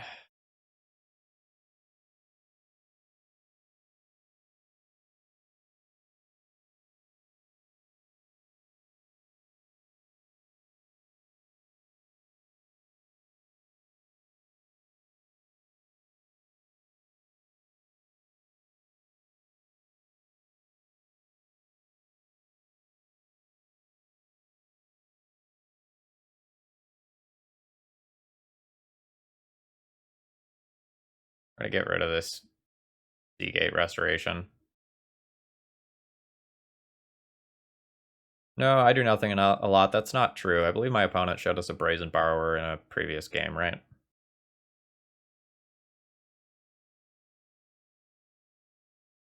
Okay. I don't think I get to force this. I think I have to save force to protect a show and tell if I draw one.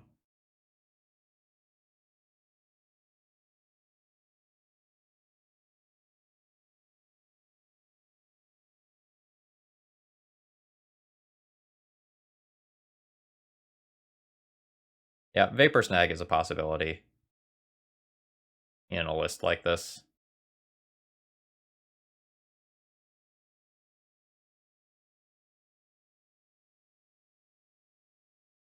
All get Echoing Truth, bounce 2 Swift Spears.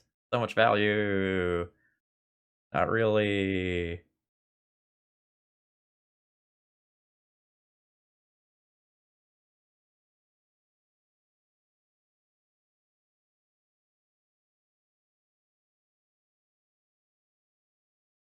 I get 1 draw. Probably.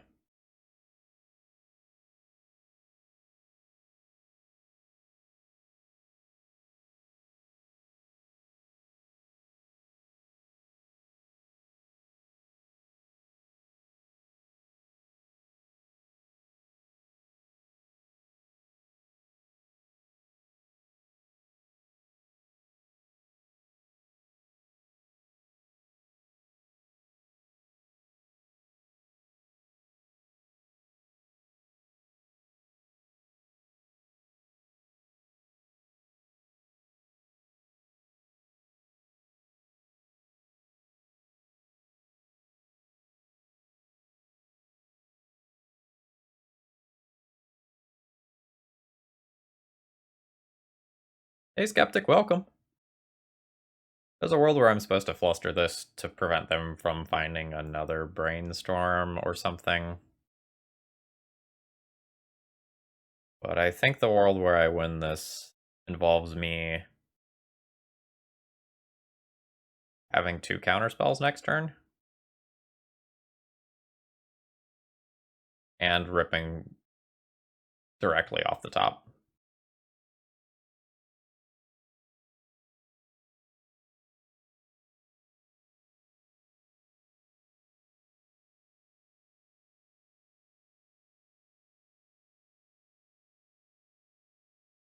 So Echoing Truth is still a blue card for Force of Will, and if I don't find a show and tell, it can technically keep me alive.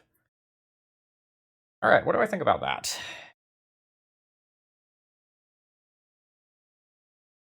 Playing Teferi kill me?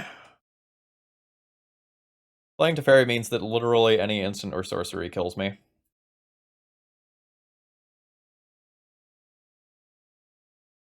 But gives me a look at a... No, it doesn't actually give me a look at Swords of Plowshares because I only have 1 Plains.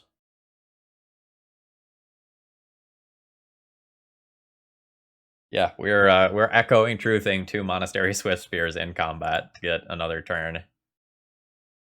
That's gross. We are in desperation times.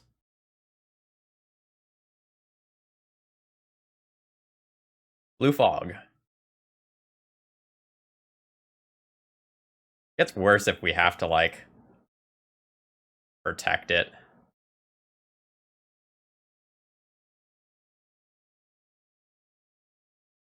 And I think I am supposed to just Echoing Truth here rather than take 2, because taking 2 leaves me dead to a Lightning Bolt or Chain Lightning.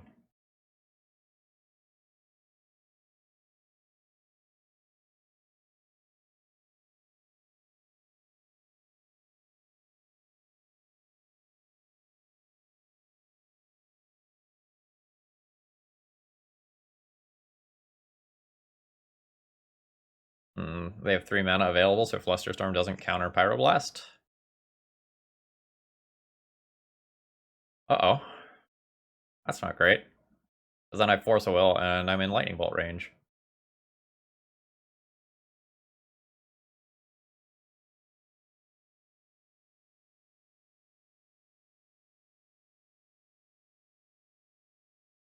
Yep, okay.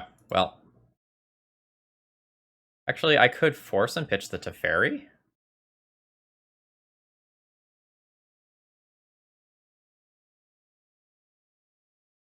Yeah, I guess I force and pitch the Teferi and keep Flusterstorm up.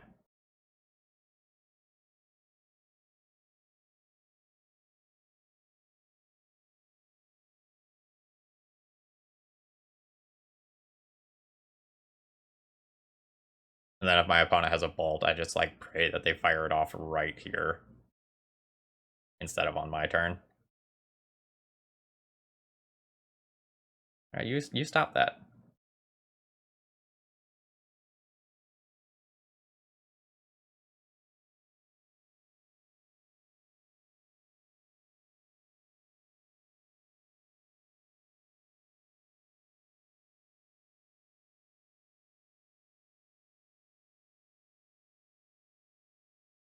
Alright, let's draw exactly show and tell off the top, huh?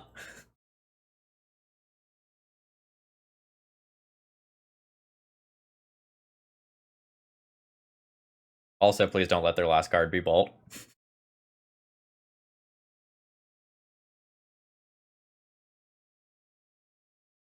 Alright, well, now we're dead to our Echoing Truth getting countered.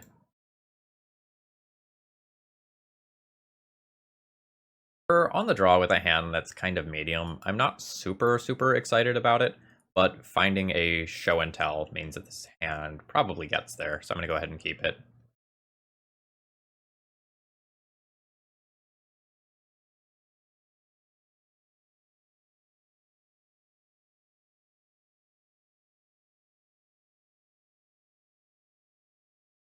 Alright, we might be playing against something like Death and Taxes.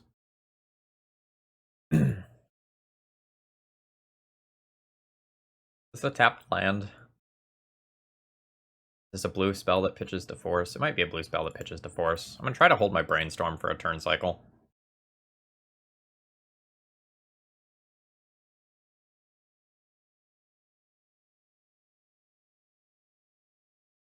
Flusterstorm copies for each spell cast before it.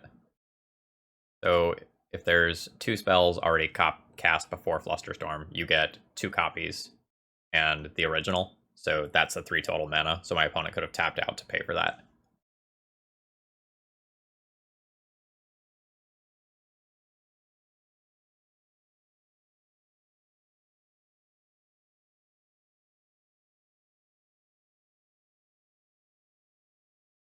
Yeah, that card doesn't get to hit play. I want to be able to Teferi bounce later. And I don't want to, like, have to do it. I think this is a fine Force of Will opportunity. I think I'm going to pitch this Seagate Restoration.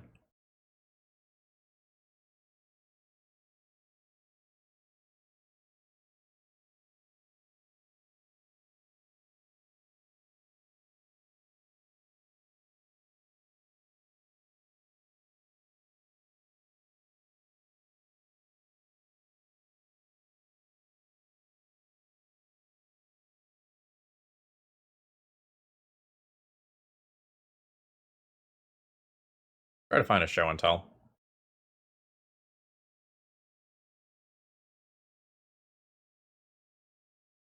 I need to keep 1 Cunning Wish.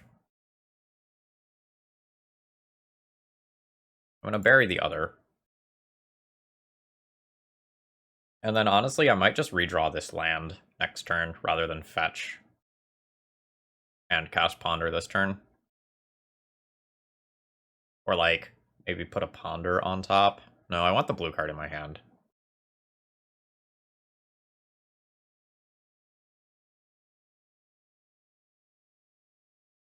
Do I just not keep the Force of Will?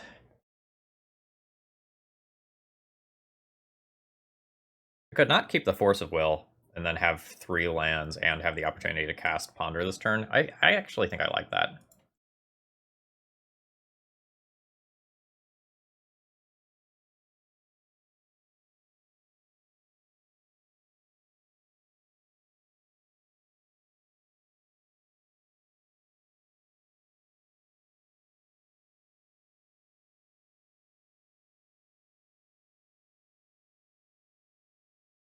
Impulse here is good. The other 2 cards are kind of bricks.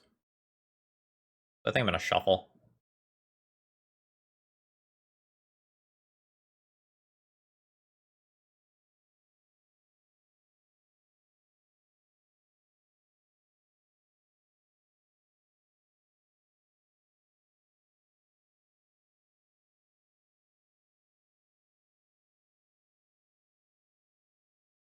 Yeah, that's fine. That's not really threatening right now.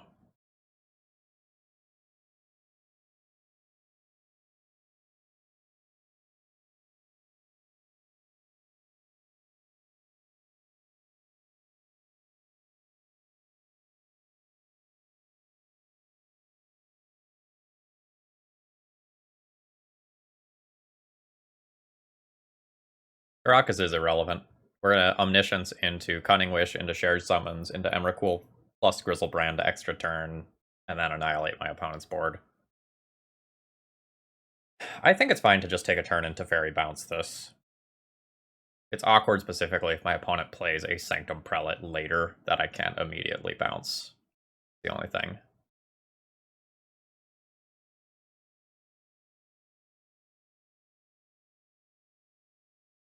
They had Sanctum Prelate though, they should have just jammed it on 3 immediately.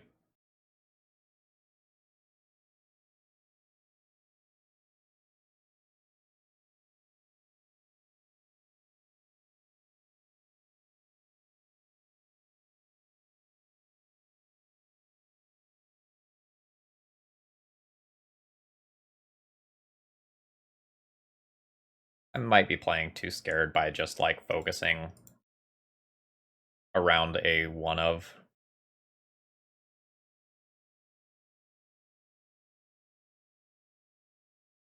Because otherwise, this is just a play that empties the board and prevents a Batter Skull from slipping in if my opponent naturally has that in hand, which I kind of think that they do.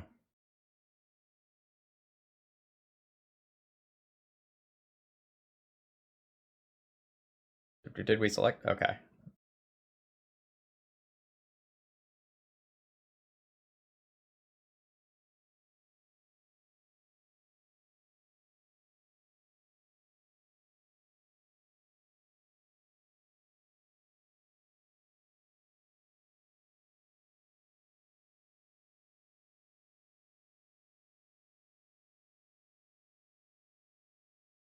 Yeah, Death and Taxes is not particularly good against what I've got going on over here. So another Teferi is great, but I think I am going to just preordain first and see if I can just, like, find the show and tell that wins the game. No. Fetch? No, I'll just play Caracas. But Wasteland. I'm going to fetch first. I'm going to fetch first.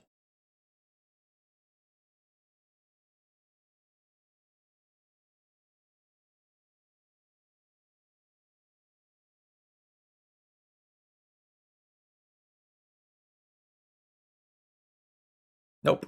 I don't want these.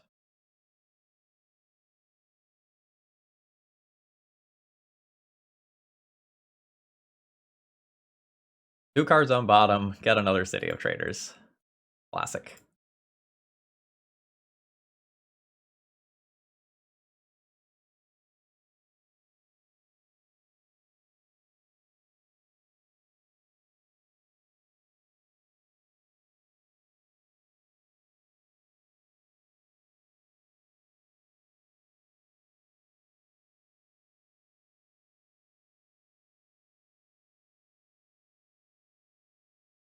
So that gives us a 3/3 creature, which is totally fine. And if my opponent time walks themselves again in order to, like, take out my Teferi, I'm so good with that.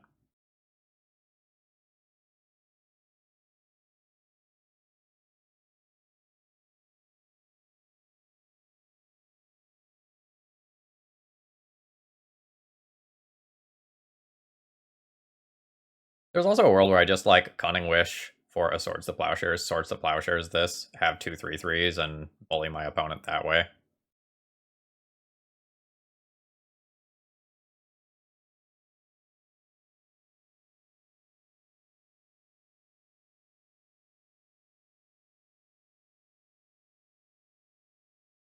Yeah, so they probably have Batter Skull in hand, given that decision.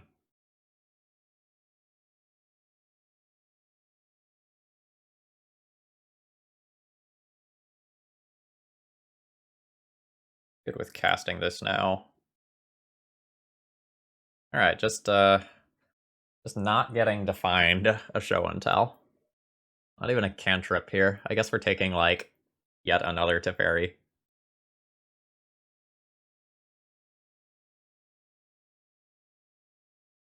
And Andy, you might want to reread Skyclave. It doesn't hit the real big stuff.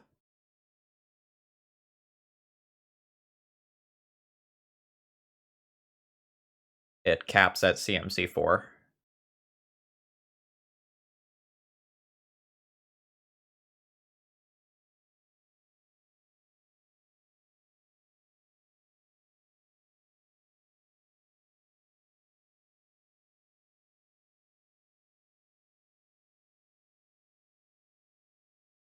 Get another 3/3. I think I get another 3/3.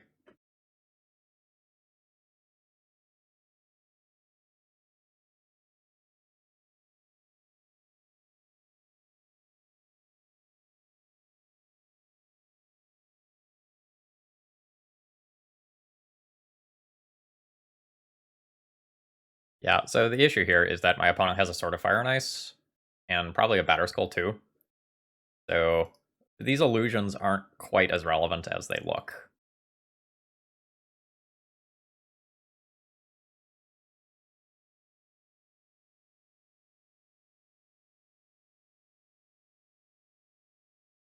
I also kind of think that my opponent is, like, really zeroed in on this Teferi, when I don't actually think that the Fairy is all that important once it's on one loyalty.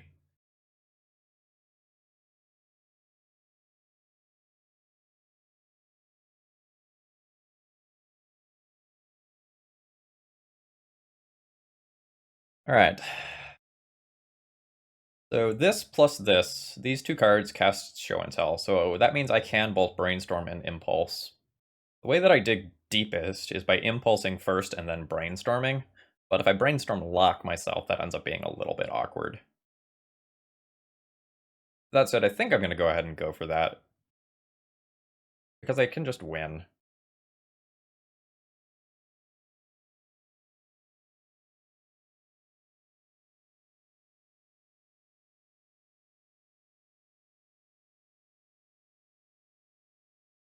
Alright, there's a Show and Tell.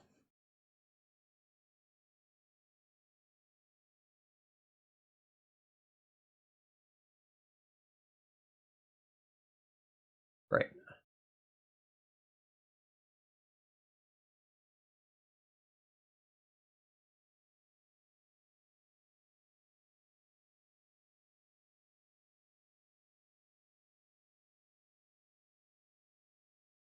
So they can have a Flicker Wisp in hand. That will make me jump through a hoop. Otherwise, I just win pretty easily.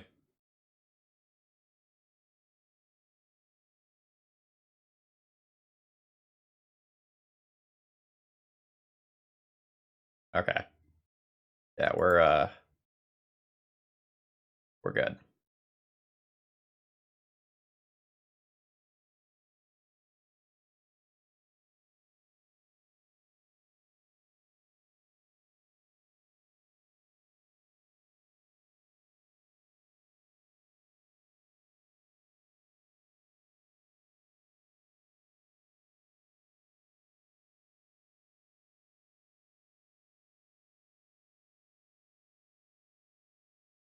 So opponent knows that I just get the Emrakul there, and Emrakul plus Omniscience means Caracas looks a little bit silly. Like, with an extra turn too, the tokens actually represent a decent amount of damage. Alright, so what's the plan versus taxes? 4 swords, 1 echoing truth.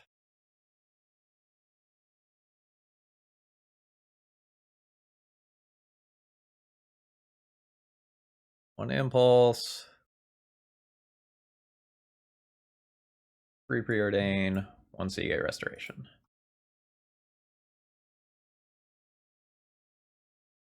Nice. Colby, thank you very much for the bits. I'm glad we got to do the thing.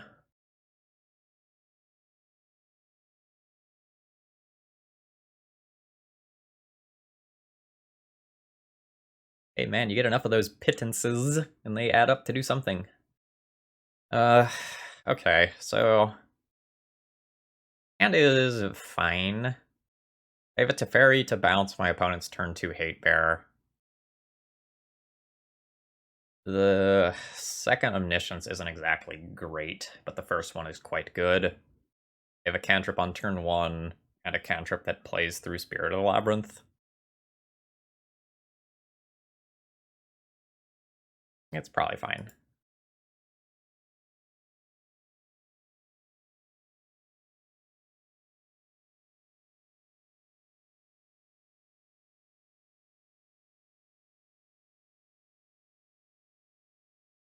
Yeah, the goal was for that to be airing right around the time that I finished up streaming.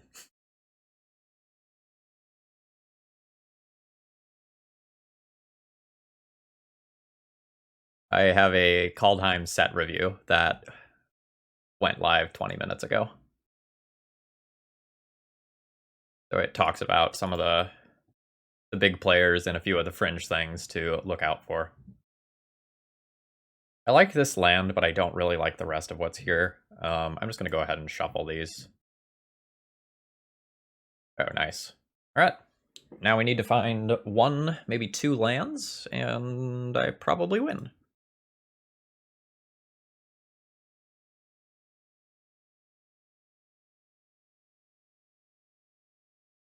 The good news is, no.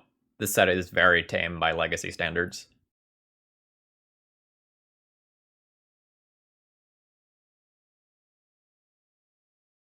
My opponent's going to port me. I'll brainstorm in response. I can't be Spirit of the Labyrinthid off Vial.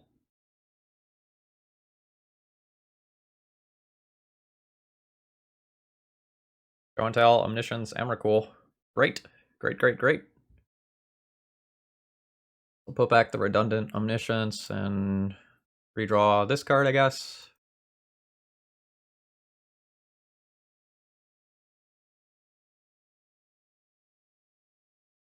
I'll fetch now.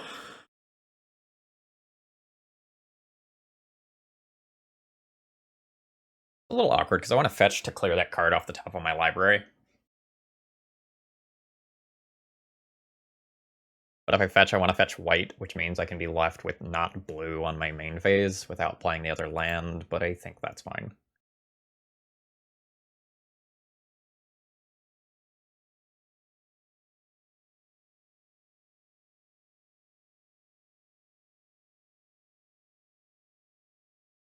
Yeah, I mentioned In Search of Greatness in the video. I don't think it's a particularly good card. I think it's a really cool card. But there is one, like, potential fringe home for it.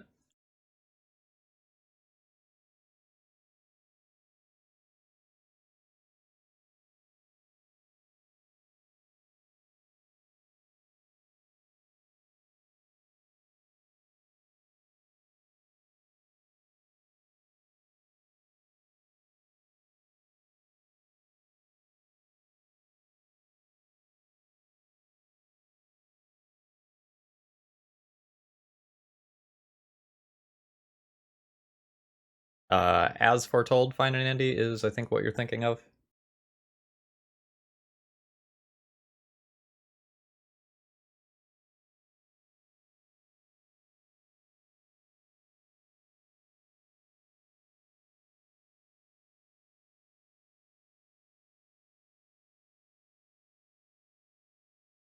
The way that my opponent starts pulling ahead is by playing something like Athalia that really puts the squeeze on my mana and keeps me from casting a Show and Tell. Yep, that sets me back quite a bit.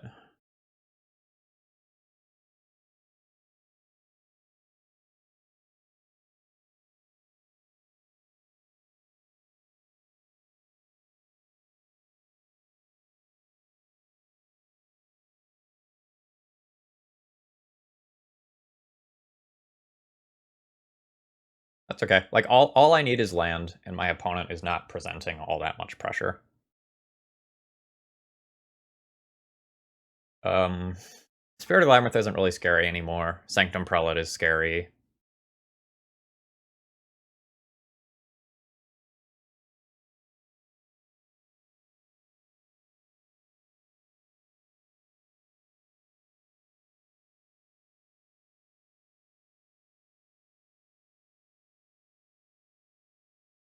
Like I know the other deck incredibly well or something. It's weird.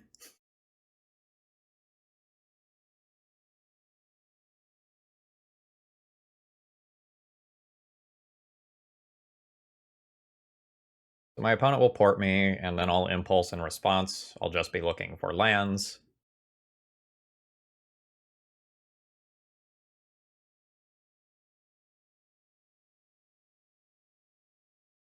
Caracas would probably be the best land to draw.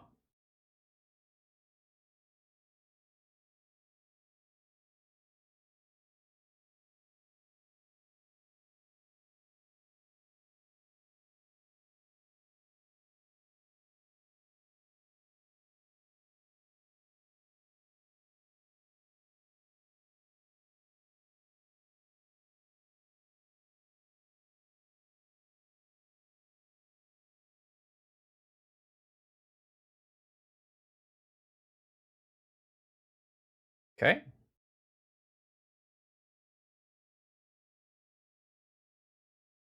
That's not great for me.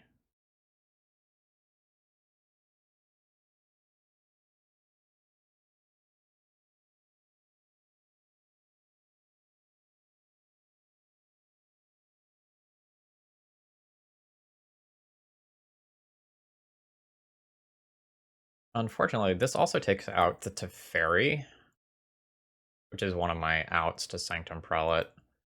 I now need to assemble like double swords to plowshares or something like that in order to get through this board.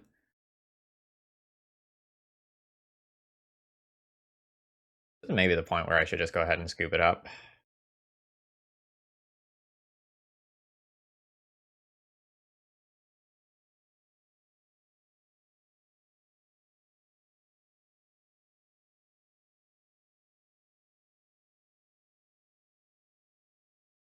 Oh my god, this is so slow.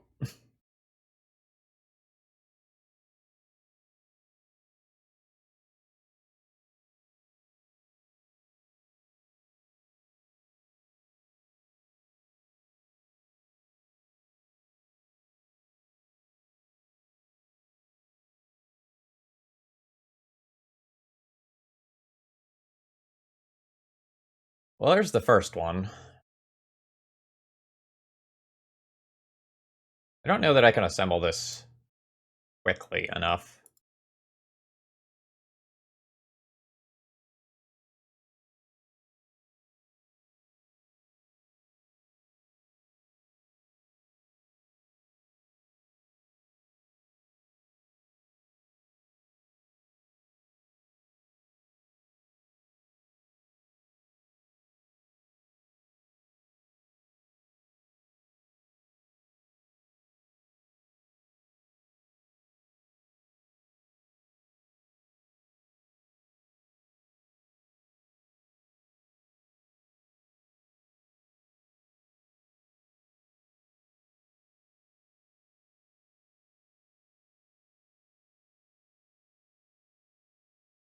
Okay, yeah, that amount of pressure means that I can't assemble it fast enough to beat Rashadenport and Thalia, while also finding another card that I need and casting both.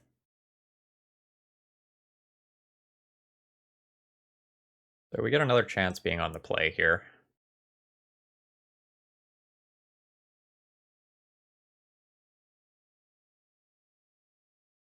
And is unexciting, but I think I'll keep it. Yeah, I don't want to bring a meddling mage when like Vile is a way to put Sanctum Prelate in play, and it's also just something that doesn't contribute to my primary win condition. And my primary win condition is pretty good against this deck.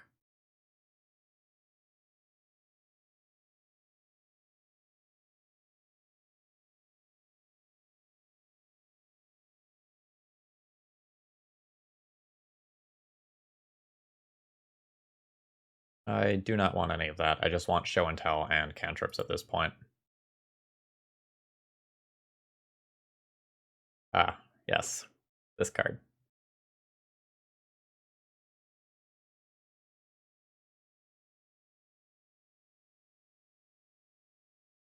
I will be getting that card out of my hand as soon as my opponent presents me with something that is somewhat threatening.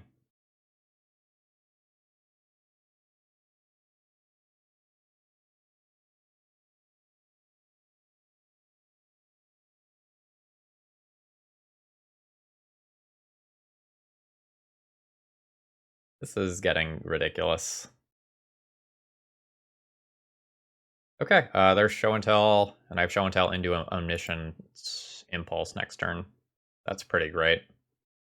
Or I can just Impulse in this turn cycle, and then show and tell in the following turn cycle, and hope to find something off the Impulse that's worth doing. Alright, yeah, Mother of Runes has no relevant text here, that's fine.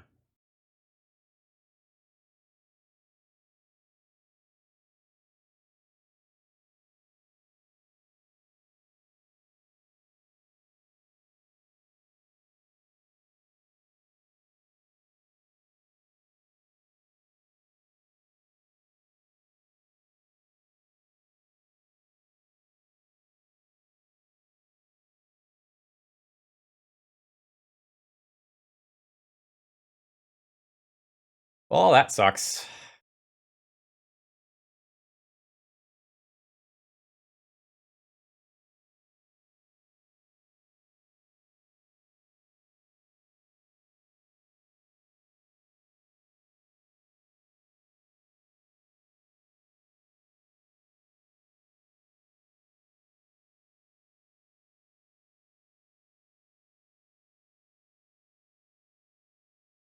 Force of Will and Swords to Plowshares are of similar uses, but if I take the Swords to Plowshares, it has to be pointed at this Mother of Runes, whereas the Force of Will can be pointed at anything else once the Omniscience is in play. I think I take the Force. The Force plays around Council's Judgment better.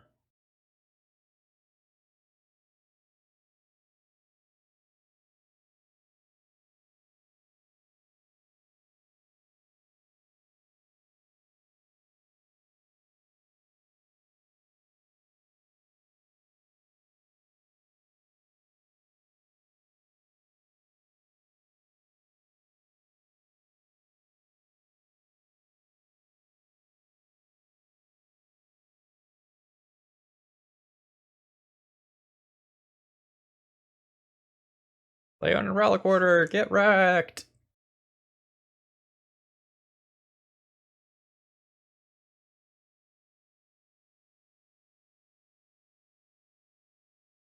Yeah, that's fine. I can just safely let that happen.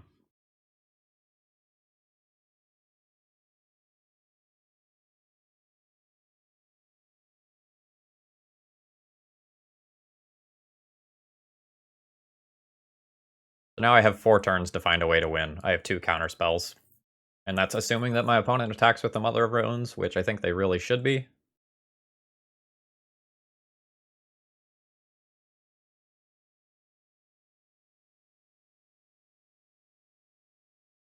I would be attacking with Mom 100% of the time in this situation. 100% of the time.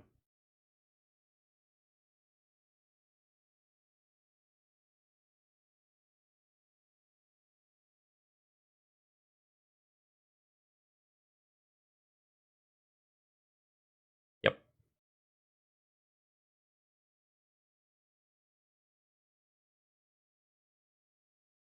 God, I hate how many seconds of my clock I am losing to these random pauses.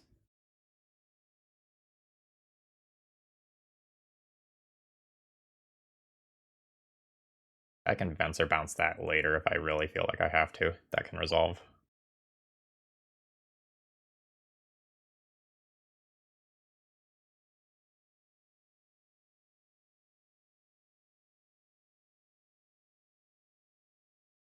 God damn it.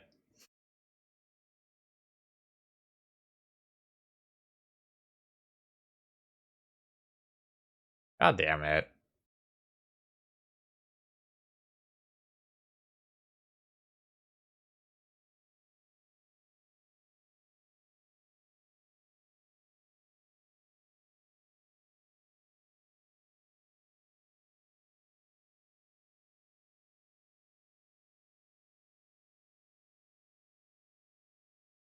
I don't know if the Mom swings next turn. I don't think the Mom swings next turn.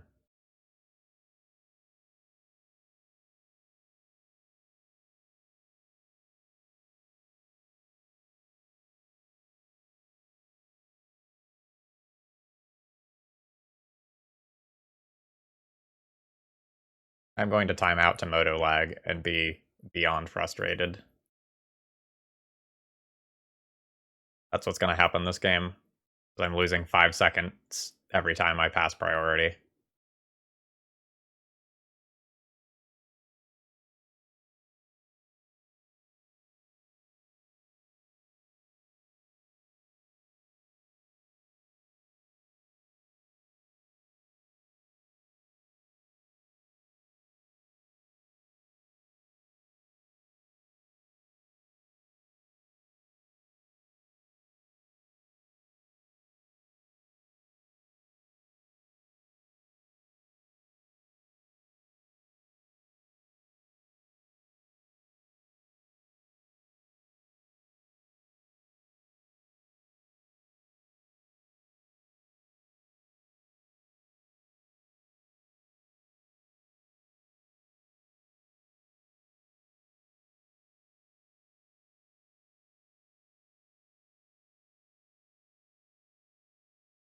Well, obviously, seeing as I'm lagging insanely, I don't know the answer to that.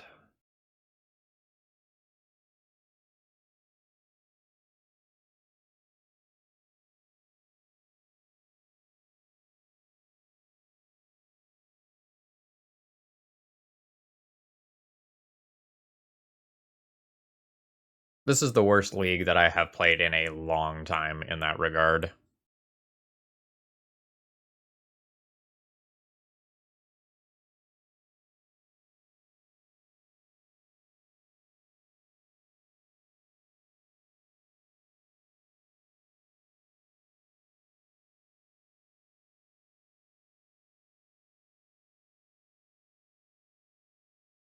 This is absurd.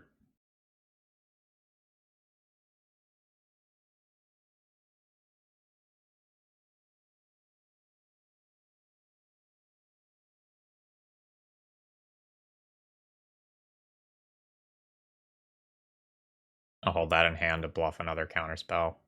Actually, no, I'm probably just gonna F6 through my opponent's turn. Yeah, look at this. Like,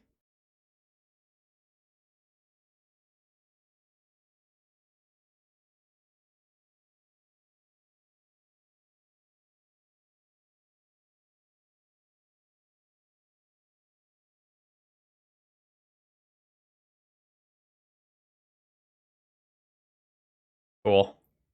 Cool. Perfect timing.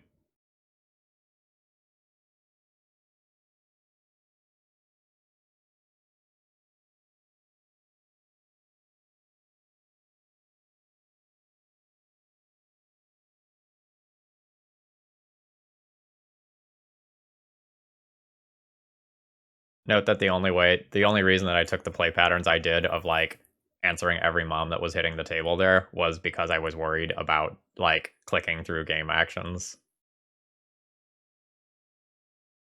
Now I get max punished for it.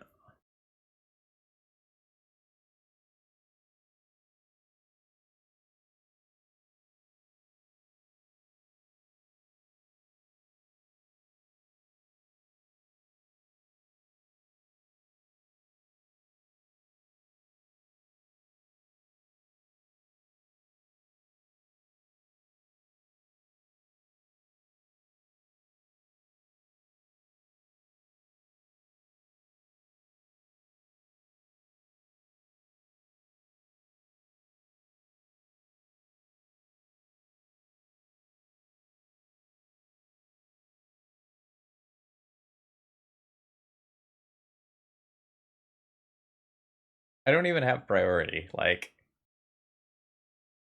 the clock is not. Alright. I don't know what happened to that sword trigger, but that sword trigger didn't actually go on the stack and kill me. That was weird. Alright. I don't particularly like this deck. Seagate Restoration, like, is a bad land, a medium minus spell, and a card that can be pitched to Force of Will. I don't know that those three things together make it better than just playing, like, another land or two and another relevant spell. Like, I get that it has a number of overlapping situations where the sum is better than each one of these things individually.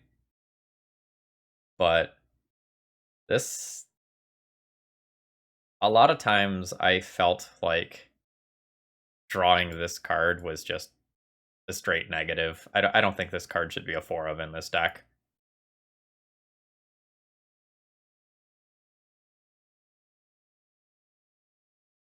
Like, every time you have a hand with too many things that are not really castable, you end up in kind of a bad situation, right? So these cards aren't realistically castable. Venser is not castable early, and Cunning Wish is incredibly slow. That means there's 15 non-land cards in this deck that don't really have an impact on the beginning of the game, and I don't really love that.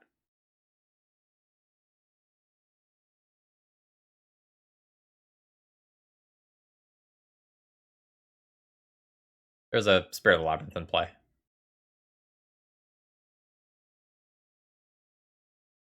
Yeah, so like, I don't think this deck is bad. Let me start there. but I wouldn't necessarily